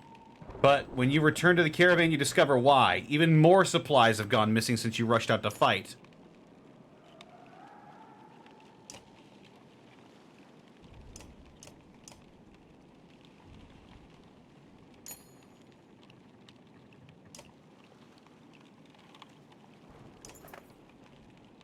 A random assortment of people from the caravan confront you. Listen, says one. We don't feel safe here. I don't know anything about menders or whatever, but we're going to leave and I hope you'll join us. Looks like a couple dozen farmers and fighters alike feel the same way.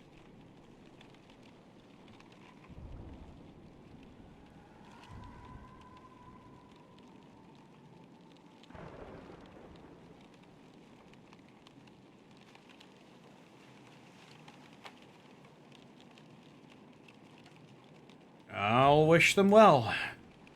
You give them your blessing, but explain you can't leave just yet. You don't know where they're going, but you hope you'll meet them again down the road as they start to trek back across dry land.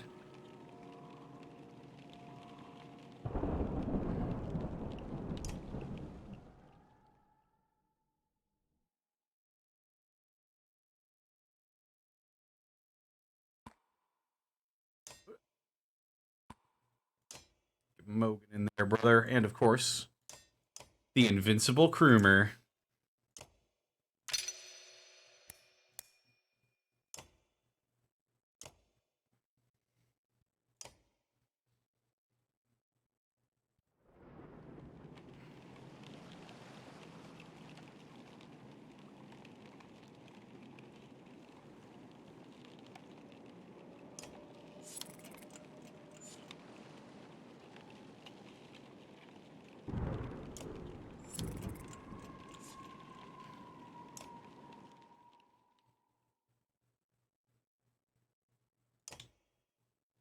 I'll give it one more day, and then we're fucking leaving.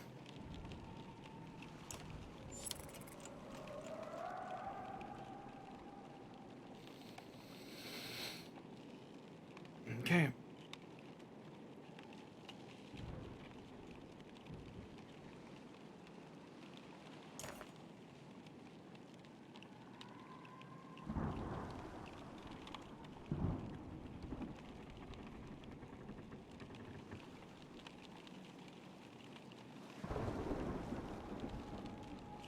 Rook, wait, please. Avon begs. She said she'd be here. We need her. I'm sure she'll catch up with us. Avon looks out across the lake with a 1,000-mile stare. He says nothing.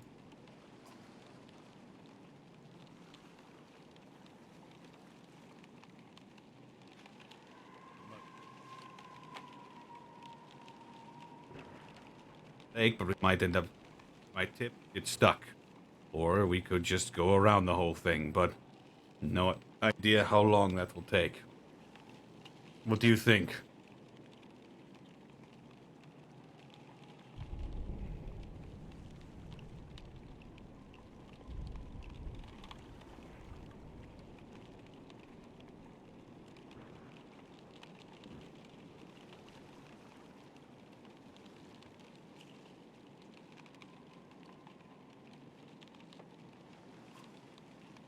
You leave Sigerholm to feel around the flooded area, which is washed out the road completely.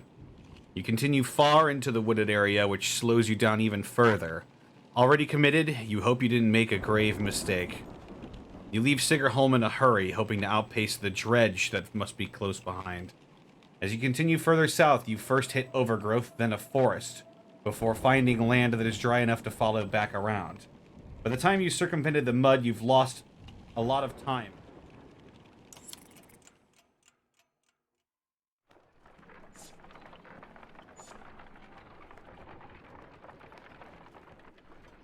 And I'm out of supplies.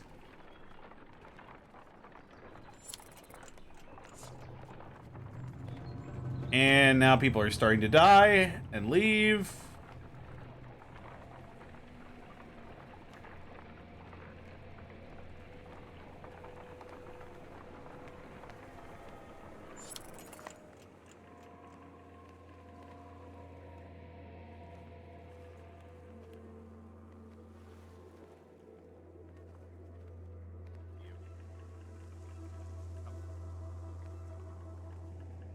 No need for bloodshed, the leader says. Leave a couple wagons and pretend you never even stopped here.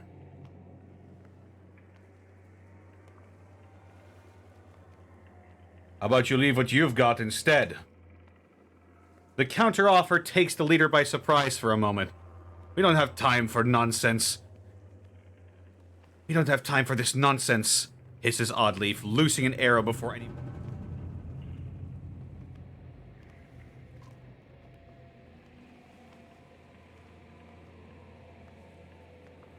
The rest give up a hasty retreat.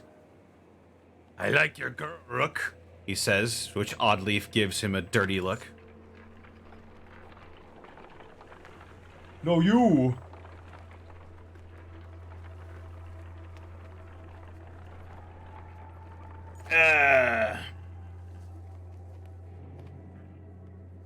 As you're about to head off to sleep for the night, Onef pulls you aside. I have a couple of...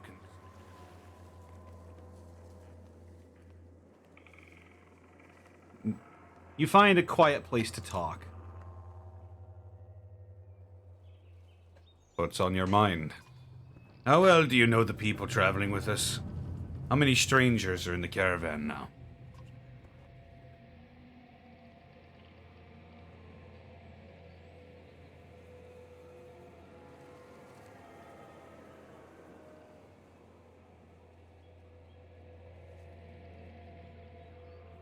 Who are you worried about?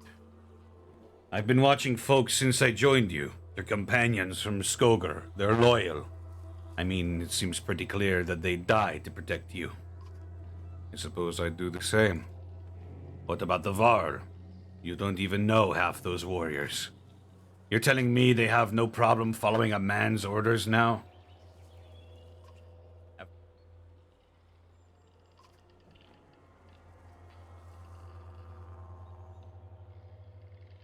They joined us voluntarily. And they might voluntarily put a sword in your gut, too. What happens the first time the Varl don't want to do what you tell them? If Krumer gave the word, I guarantee at least half would follow. Let's be honest. They could take this caravan by force any time if they wanted to.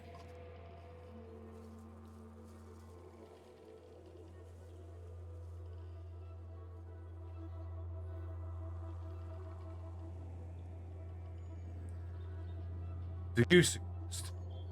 I suggest growing some balls instead of hoping it all works out, Rook.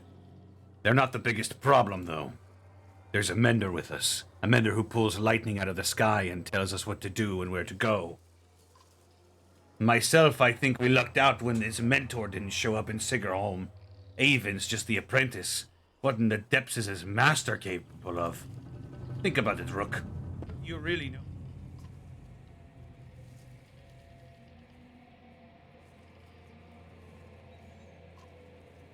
Then an enormous Einertoft, after tearing the world in half, takes one look at Avon and bolts.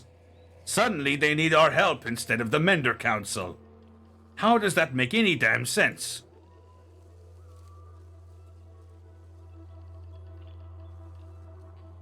You might be distorting what happened.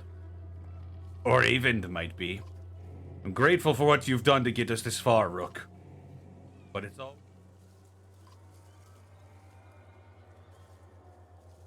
personal.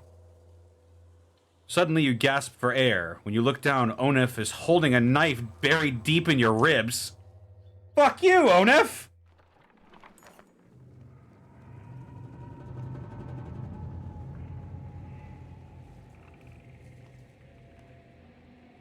Secret bitch!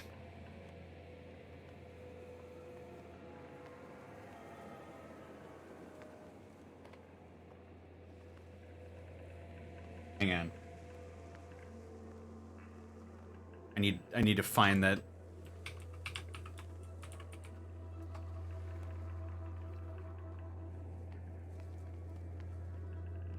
I got a hunch there's a secret picture around here someplace.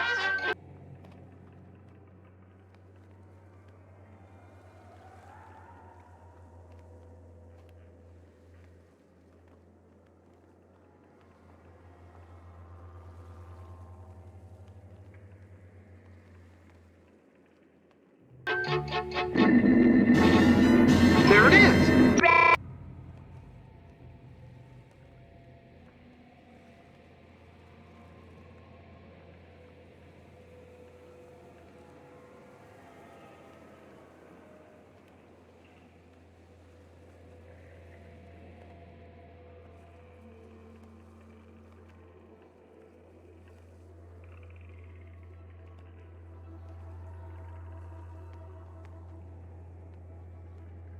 Your vision blurs and blood fills your sight.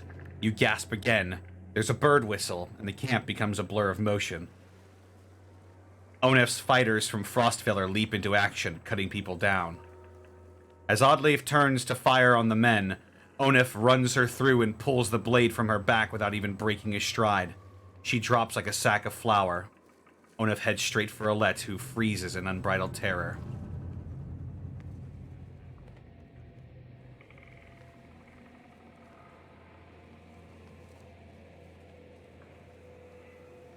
Punctured. Onef clutches Alette's wrist. Amid the commotion, tosses her bow aside and pulls her into the deep woods. Her eyes meet yours across the campsite. No, her lips say, though you can't hear the words. A dozen men appear between you as Ivor steps into view, as fearsome as you've ever seen him.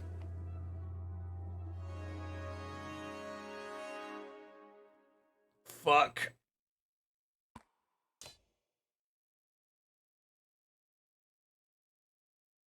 Back my daughter, you son of a bitch.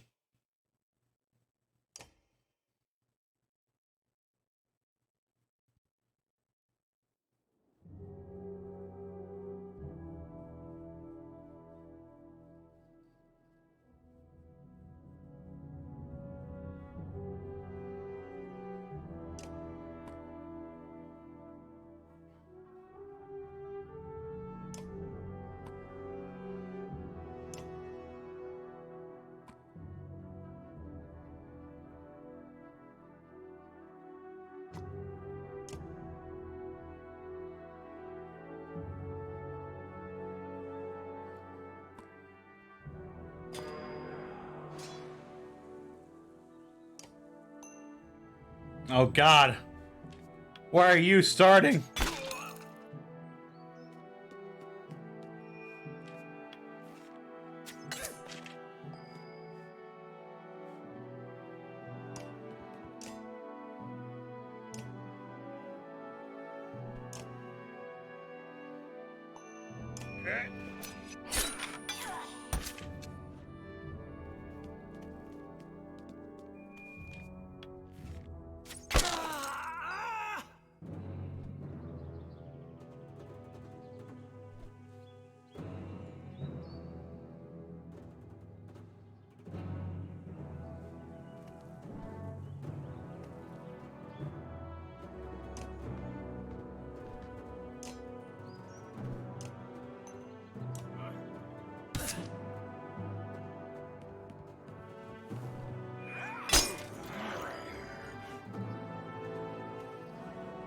Yeah, no, I'm aware of the mic.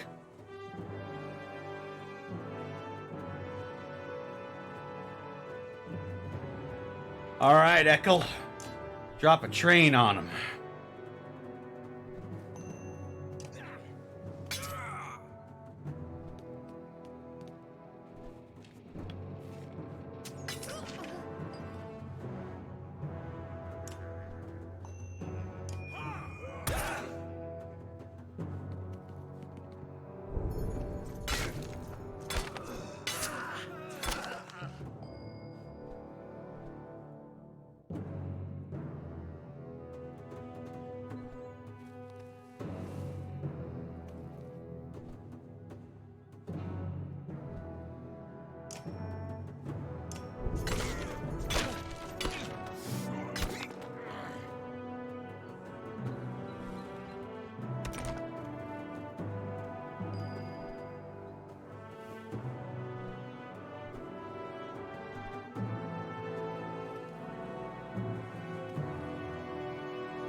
Ooh.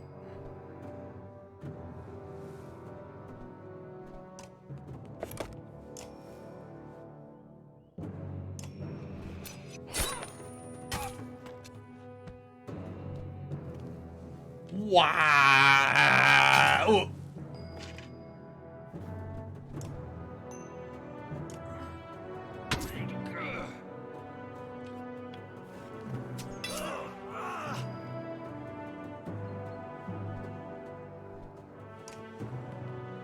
Kill!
What the fuck?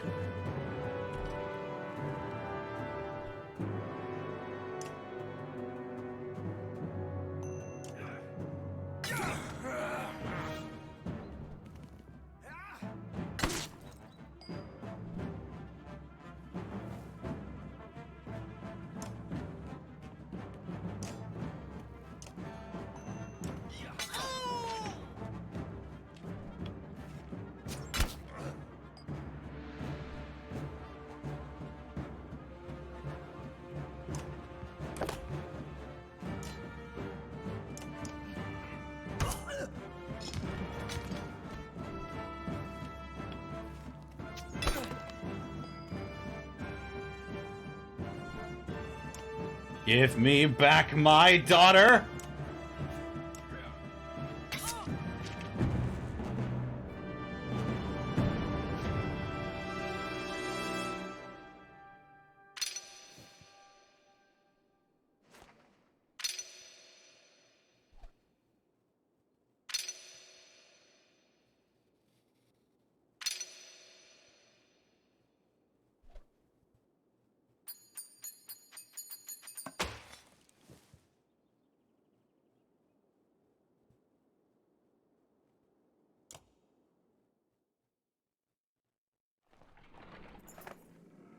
Where's Alette? Shouts Ivor, tearing through the nearest bandit.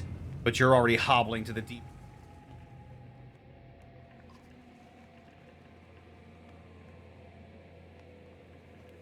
You start to think you've lost their tracks, then you hear Alette screaming in the distance, followed by silence. You tear through the trees. In a small clearing, Alette lies with her back against a tree. Her hands and her clothes are covered in blood. She stares vacantly ahead, unblinking. Beside her is the body of Onef, an arrow buried in his right eye, as if placed there by hand. She looks in your direction, then at Onef. I killed him.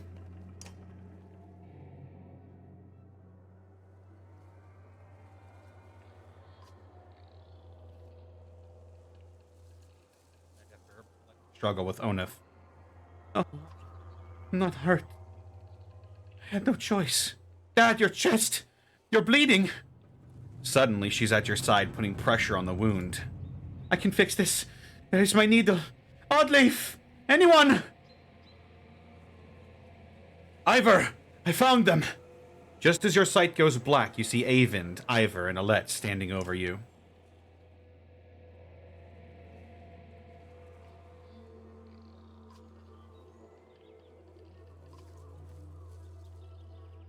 That... I hope I did enough. I'll survive. Dad! Alette stops herself from hugging your bandaged chest. Not you.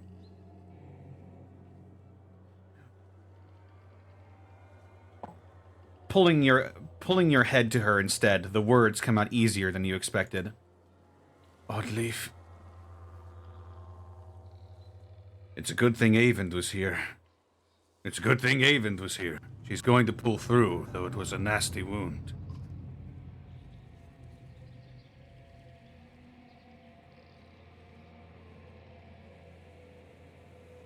Killed most of the traitors, sons of bitches, and the rest fled into the woods. There were some people I couldn't save. You did everything you could, Avon. Nobody expects you to raise the dead. Avon frowns deeply, putting a hand to his forehead. Why did Onef do this, Rook? He was talking to you right before it happened. He thought my leadership would get us all killed.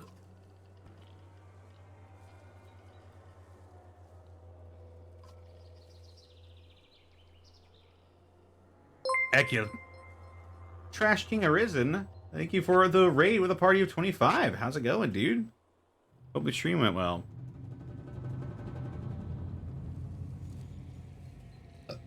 We're playing the Banner Saga.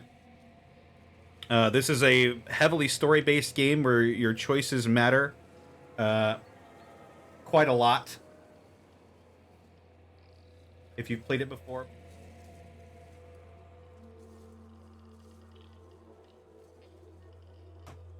Fucking smack preamp until it works, I suppose.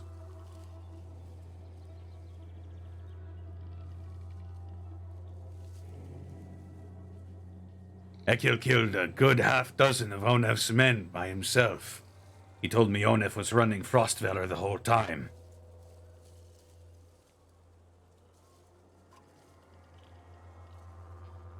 He left Frostveller behind when he saw a better opportunity. That relationship is over.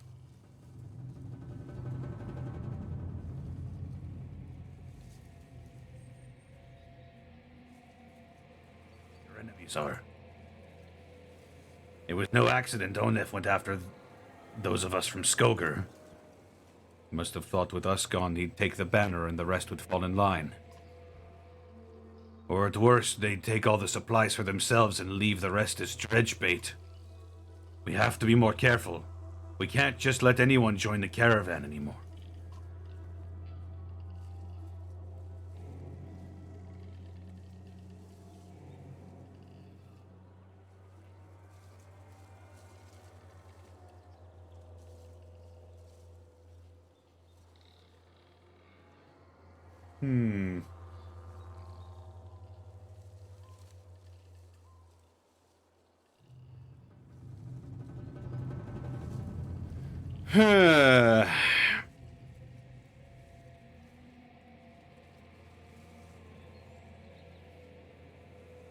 What should we do?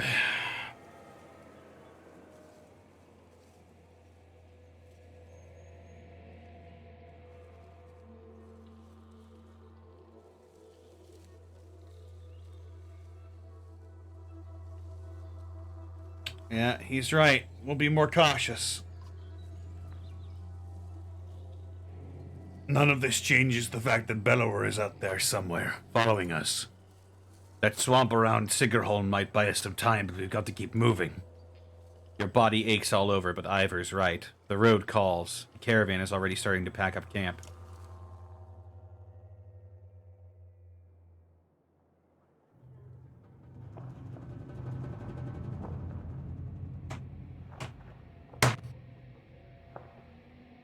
That's right. Onef is dead.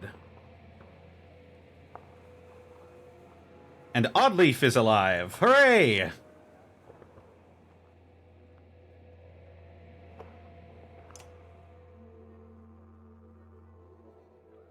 How's the wound? You notice Oddleaf wince as she rises to greet you. It's doing a lot better. When I saw it happen...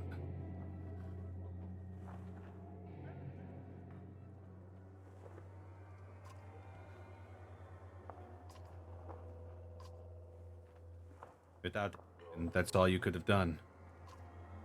Instead, you'll have to put up with my crap a little longer. It still aches like you wouldn't believe, though. Maybe you would. Heard you took a stabbing yourself. I guess things could have gone worse.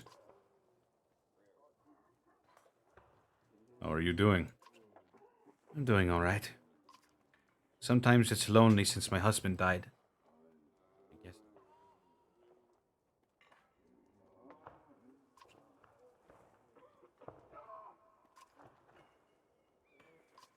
And you, Rook. What do you think about the caravan? You mean, should we start kicking people out? It's a tough one. Usually I'd be the first to give you a dirty look for suggesting it. On the other hand, I got the sword in my back. Oddleif thinks for a long moment before sighing. Don't send anyone away. Just make sure nothing happens to Alette.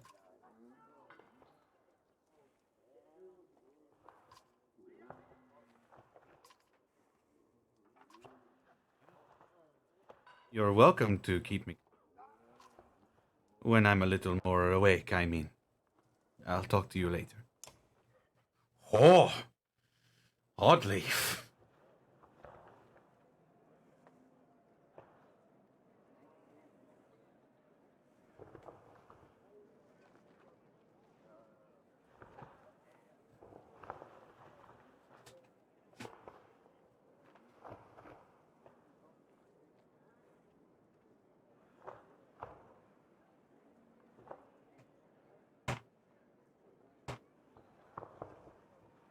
Ma'am, are you trying to seduce?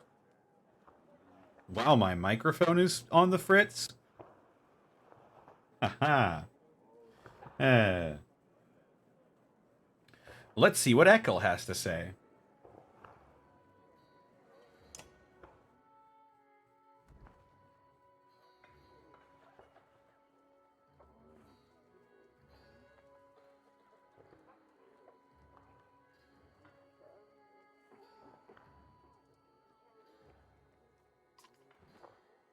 I could never guess with you, Ekel.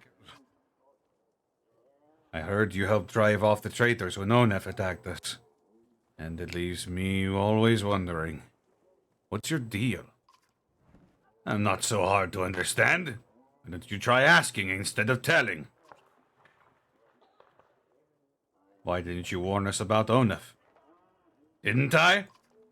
How many times did I have to call him a traitor before you got the message?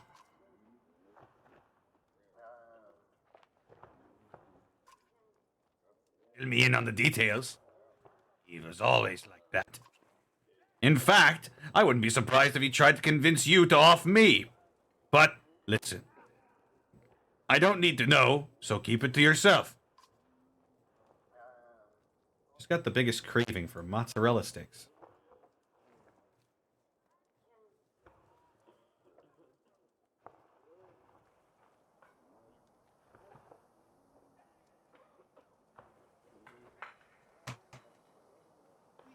He might just be a little unhinged, like I'm about to be,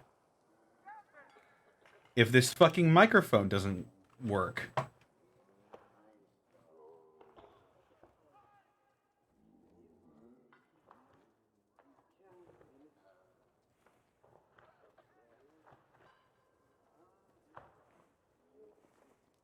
Why did you stick with him?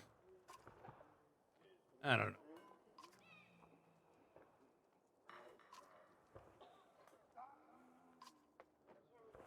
When he married my sister, she died of a fever one night.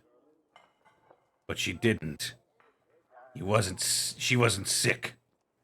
He killed her. I don't know why he did it. Maybe he just felt like it. I was so furious.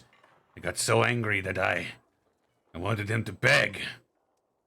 I could kill him without a second thought, but that wasn't easy enough. I wanted him to feel sick about it. Puke. Somehow that turned into... Over time, he never cared. I don't know how it happened. But when I attacked you in Frostveller...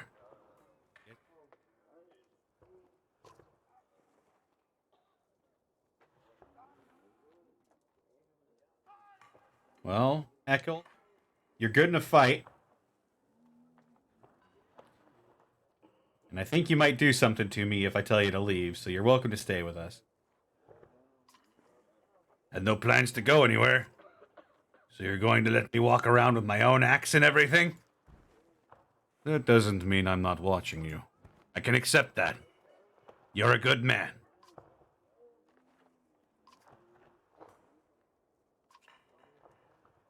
Man around. You shake your steps away from camp. Alright, let's see. Let's see what our injuries are looking like. Yeah, we need a rest for a day at least. Let's rest for 2 days.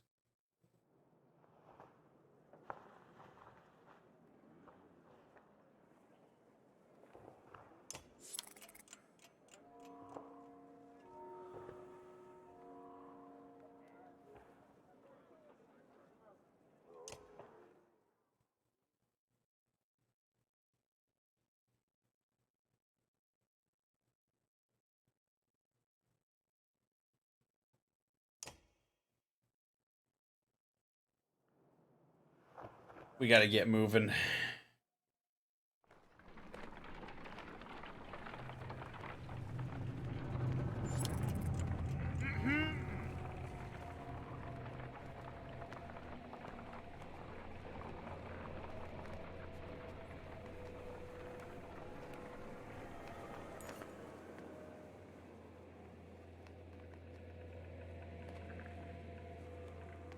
Harsh words from one mother to another draw the attention of the entire caravan. My daughter marries Ragni or no one. That reed-thin tramp you call a daughter won't provide sons.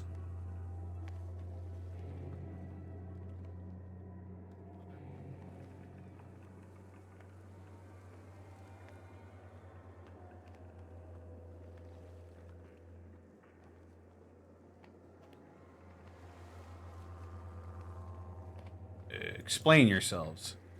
Ragni chooses my daughter on his own, the insulted mother says, but this one thinks I have something to do with it. Launching forward, the first woman flails wildly, shouting, "Liar! The woman you..."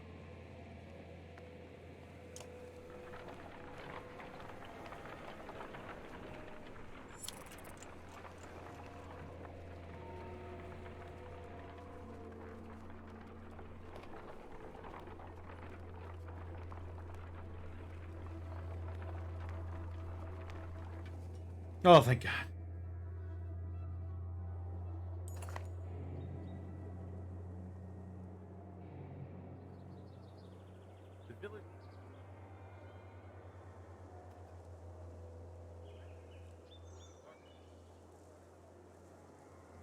A few young families, they're reluctant to pick up their things and join you.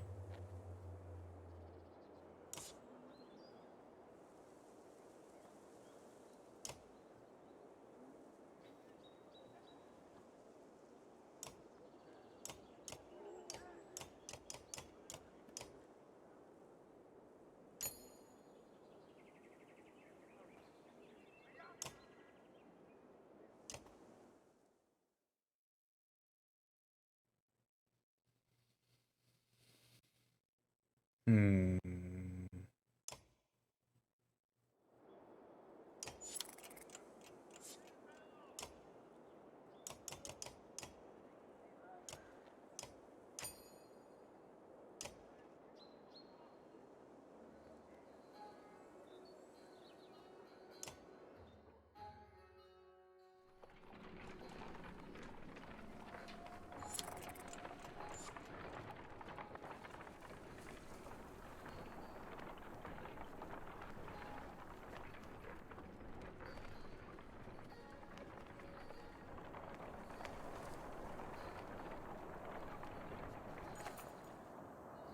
No encouragement or tales of glory will lift the spirits of the caravan.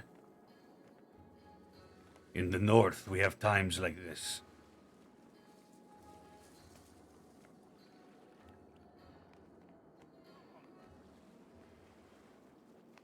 Work of their drinks. explaining that each person takes a drink when someone tells a story that is more miserable than the last. Others join them for a second round of mead, and it is passed your way. Join the giants in their drinking. Fuck it. Taking the mead, you shout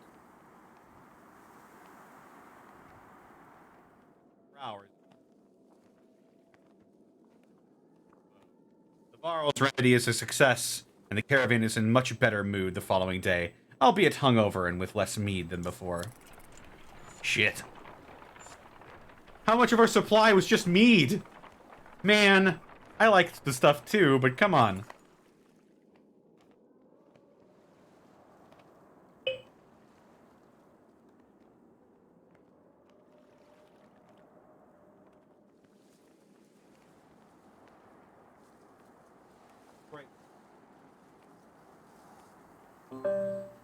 There we go. Hopefully this bitch will be better at tracking my eyes now. The room's a bit brighter.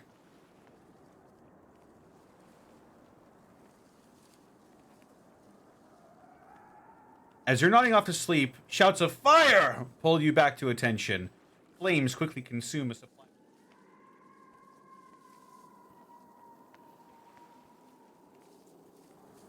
The giants are motionless, staring at the spreading fire with terror in their eyes. Going after the boy. Wrapping your cloak around you, the smoke, flames, and tent become a blur as you grab the boy and slice through the back canvas with your hunting knife. You meet the ashamed look of the older Varl while the crowd cheers your heroic act. Unfortunately, the supply wagon didn't make it.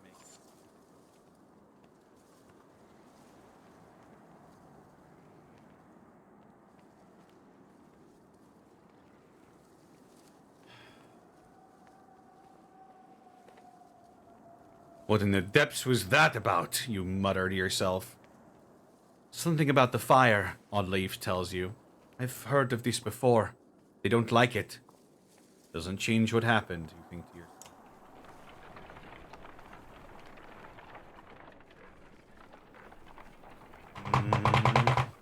He said something about that earlier, that Varl don't like fire. And I'll continue smacking this fucking preamp until it works.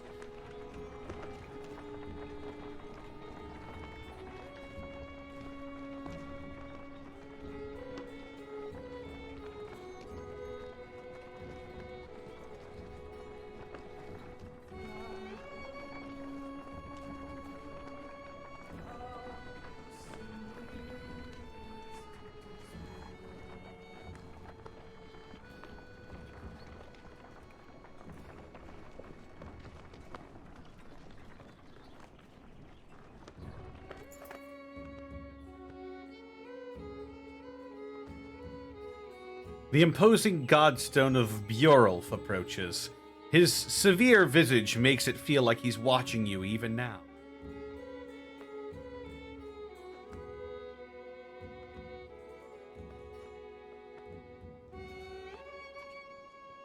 Hogan pulls you aside to show you some red berries growing on an ash tree that looked like it was chopped down long ago. These shouldn't be growing here, brother, he says excitedly. I haven't seen these in a long time. He and Mogan busily go about collecting the berries.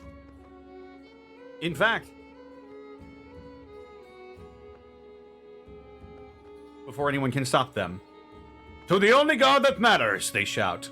Everyone drinks, and you're glad for the merriment is swept with the caravan. I'm gonna join Hogan in collecting berries. What exactly are these? You ask Hogan.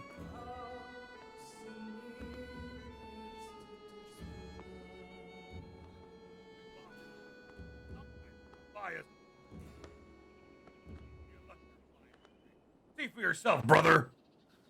You try one and can feel energy returning to your tired limbs.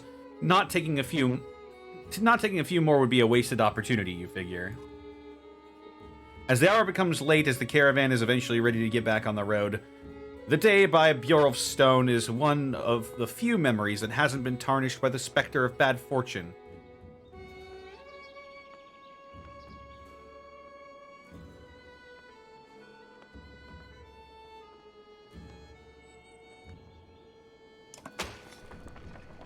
I gained a Tistleberry and no supplies.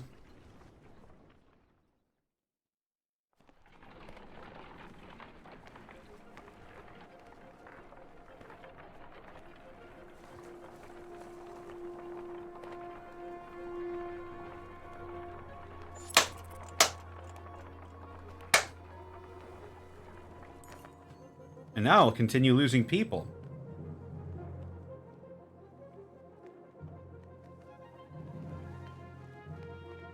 More supplies missing, the woman by a wagon says to you. What supplies?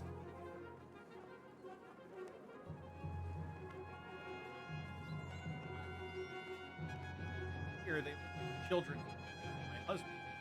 But my husband and I followed them into the wilderness a ways. They meet up with some adult tracks. No telling how many.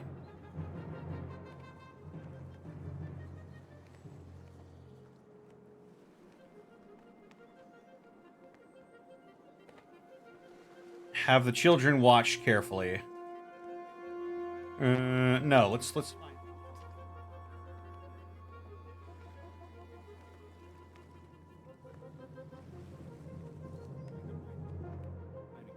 Search. Rainvik is more of a smattering of farmhouses than a proper town.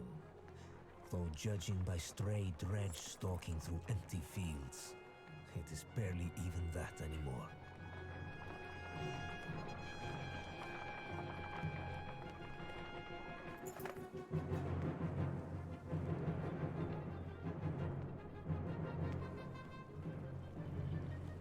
Red. To Borsgard.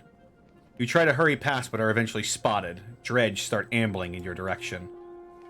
What is that? Points out Oddleaf near one of the longhouses. In the distance, a large person, clothes seemingly covered in blood, is cursing loudly and stumbling about. He staggers into a longhouse, laughing. The dredge heading your direction turn back, roaring, and begin to pound on the longhouse door.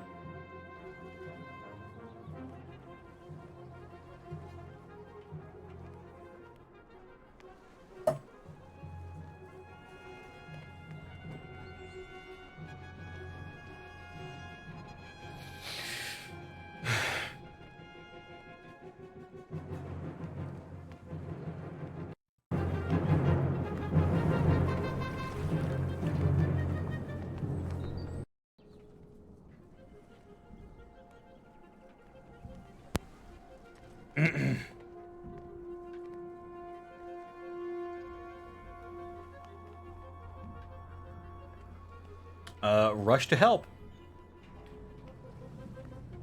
Against my better judgment, we should probably do something. You say as the others agree, even though it means putting them all at risk. As you quietly approach, the dredge have managed to splinter the door.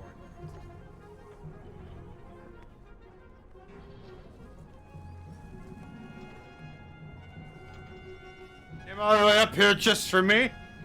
He seems unconcerned about the dredge as he hoists his enormous sword.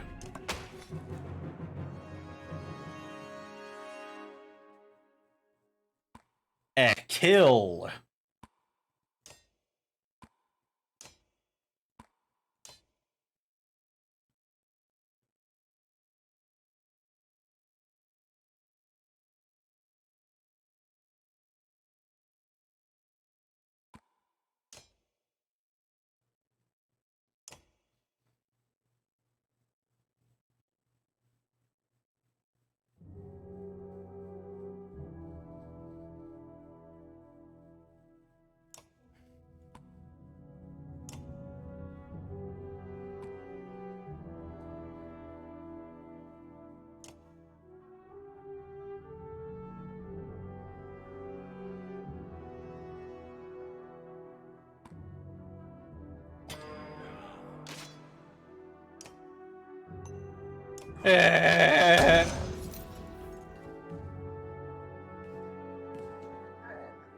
Oof!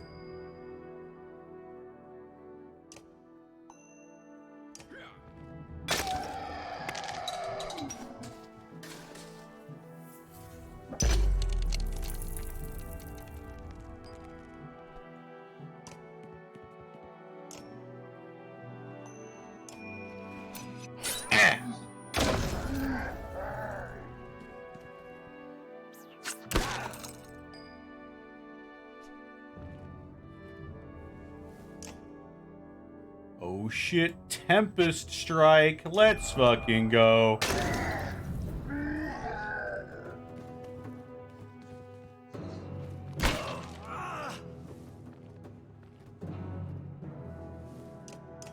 Die. Nope. What? Hello.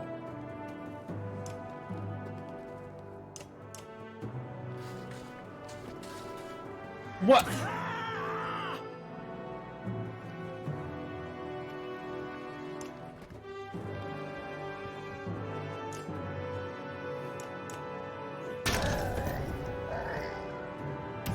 Oof.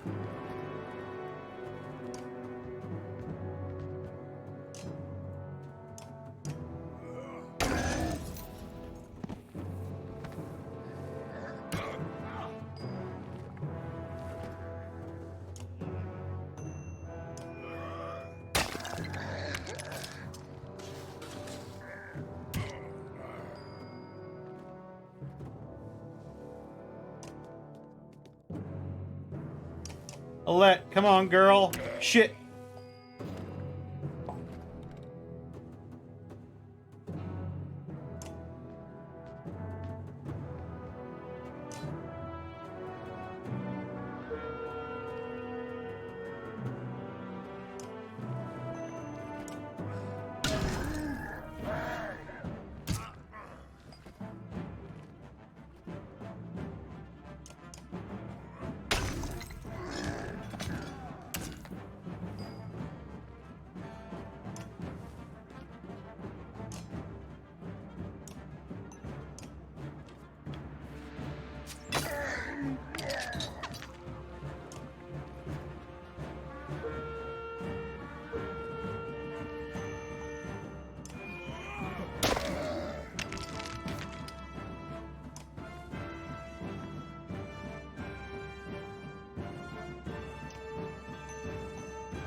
Get it, Alette.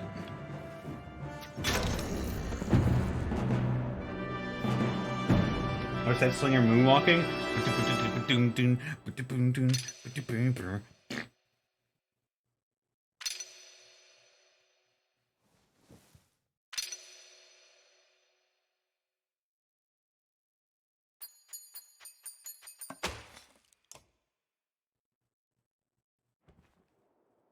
Welcome to my mead house, Sigbjorn's house of mead.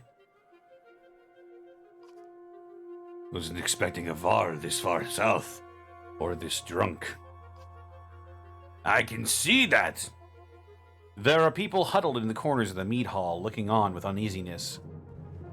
Who are all the...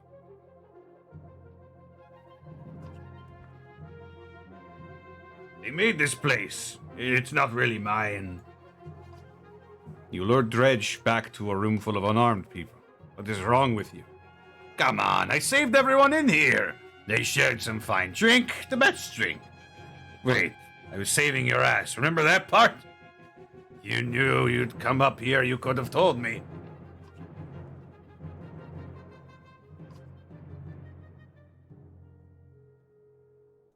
How much mead is left? Townspeople show you a huge stock of barrels filled with quality mead and help you haul them back to your caravan. I miss this place. Good memories. Thank fucking God.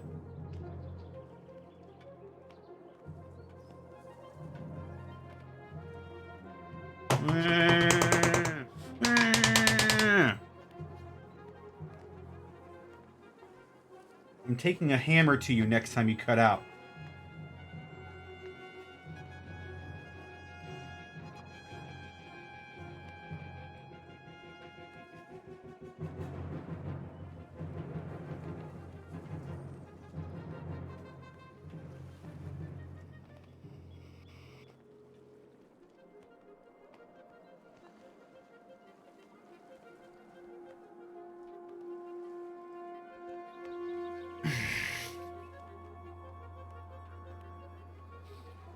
With some help, you gather up the casks of mead and head back to the caravan. Sigbjorn and the other survivors are in tow.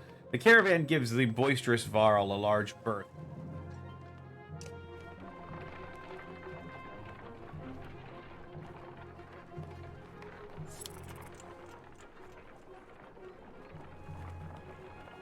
And these supplies ain't long.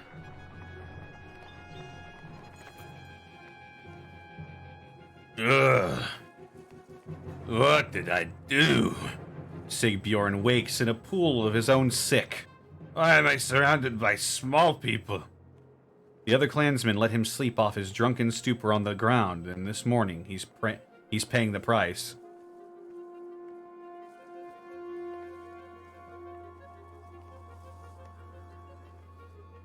Recover.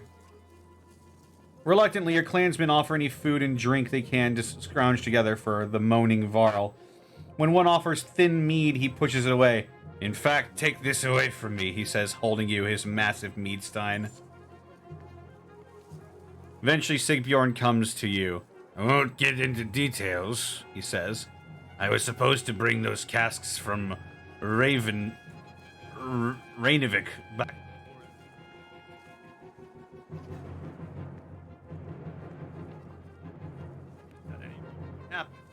I won't. The mead you got, okay? Just this one. you agree and go back to travel.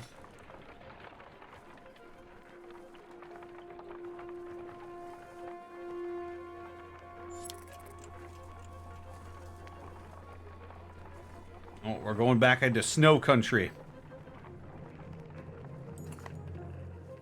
Unar, the quirky old man with the leather headband, says, If there's one thing I know better than women and mead, it's... well, he smiles. well, nothing. But I know in a group could use some help. Just nod and that old Una.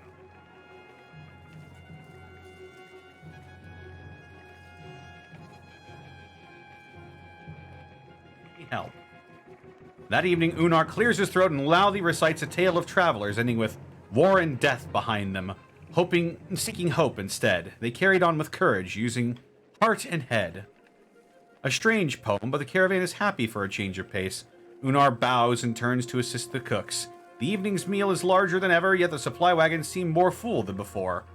You look to thank Unar, but he is gone.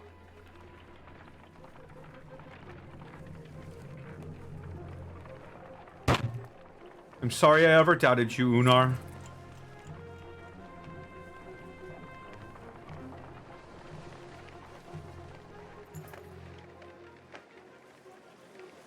A mother screams flood the caravan. Her daughter lies dead in a tent. We all know who did this, she spits, staring directly at the woman she scuffled with previously.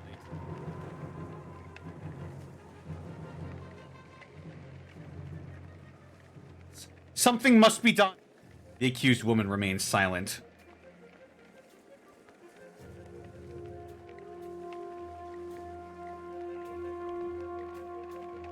Investigate the death. A healer joins you in inspecting the young girl's corpse. An old infection, says the healer.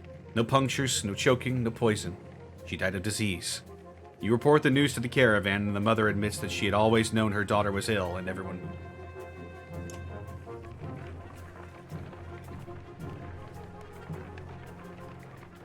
As we pass steep cliffs, the sprawl of Boersgard comes into view. A city of contrasting rich and poor, opportunity and gamble. Our best hope for salvation, or our graves.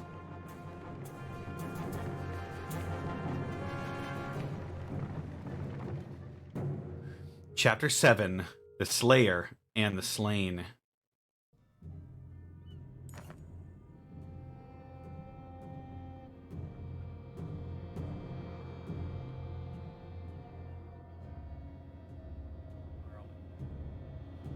Excuse the mess, shouts a voice from above the gates. Looking up, you spy a striking Varl. His face wreathed with matted black hair. Movement at the gate catches your eye. Dread you're still banging on the gate doors. Without luck. Let us in, you shout. Sigbjorn pushes past. I won't be hearing the end of this for a while, he says before yelling, "Open up, Bulwark! They dug me up."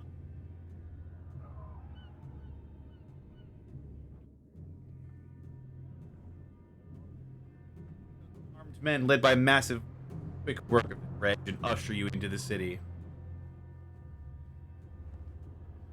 You may be interested to know they brought a mender. Oh my god, this dude is massive.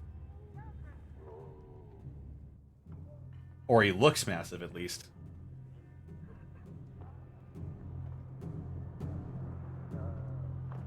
You didn't go to get a mender.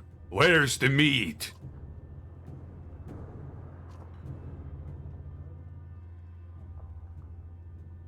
Chance now or be screwed. I'm Rook. We've come a long ways, come as far as Skoger. Are you in charge here? In charge of the governor, I suppose. Listen, if you have something to tell him, say it now. Otherwise, you're on your own. I don't care where you go, but stirring up trouble is probably the only reason you'll see me again.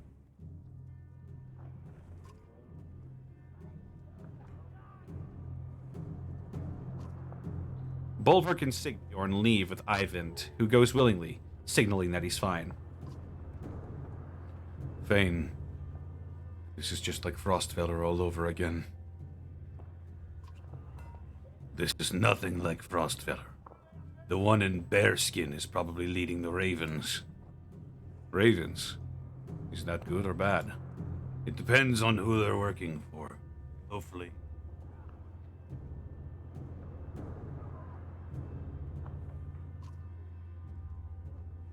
So we wait for Ivan. If he comes back. I'm not worried about Ivan. I'm worried about the army of refugees we brought, who don't belong here. You're probably right. Nobody ever uttered a nice thing about Borisgard. So what now? We ought to go to the docks and see what our options are, in case we need to leave quickly. Did you notice the city?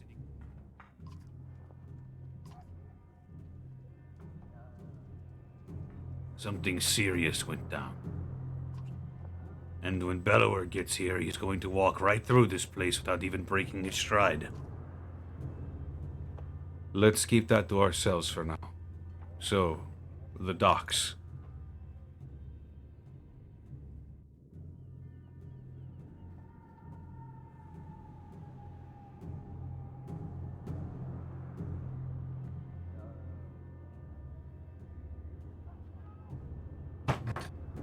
Homebrew for Varl when? Gosh, I don't know. I'm not even sure what their racial traits would be aside from just being huge boys.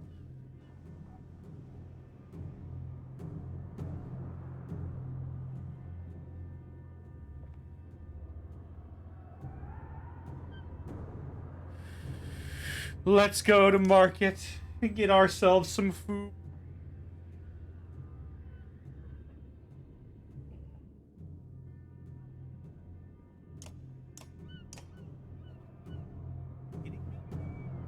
Please, please. Oh my.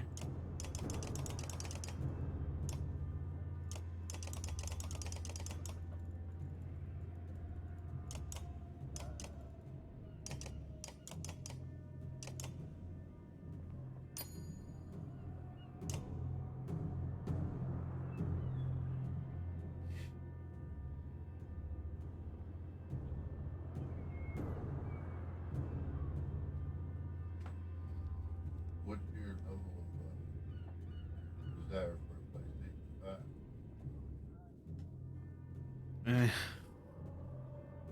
If I wanted one, I could probably get one on my own.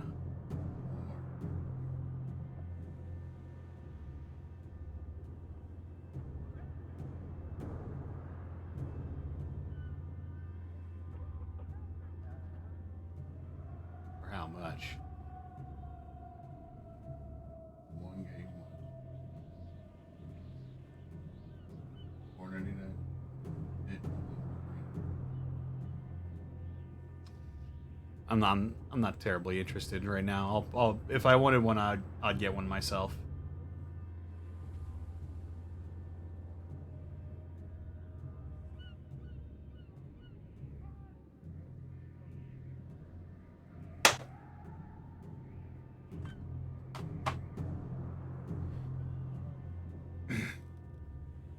I guess my streaming light just doesn't mean jack shit around here. Cool.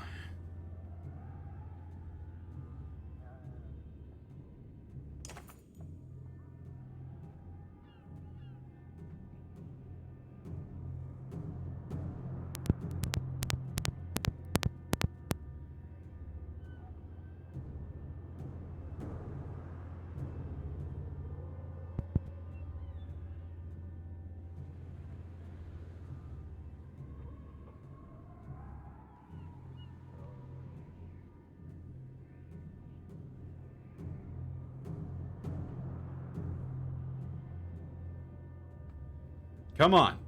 Fuck's sake.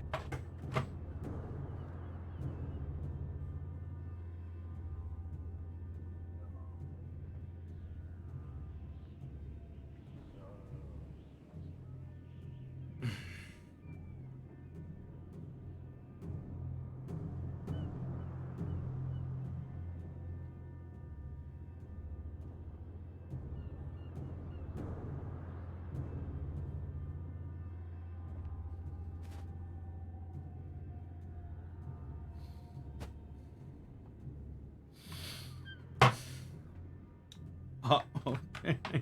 Okay. Yeah, just skip all the dialogue. Cool. Yeah, this is fucking great.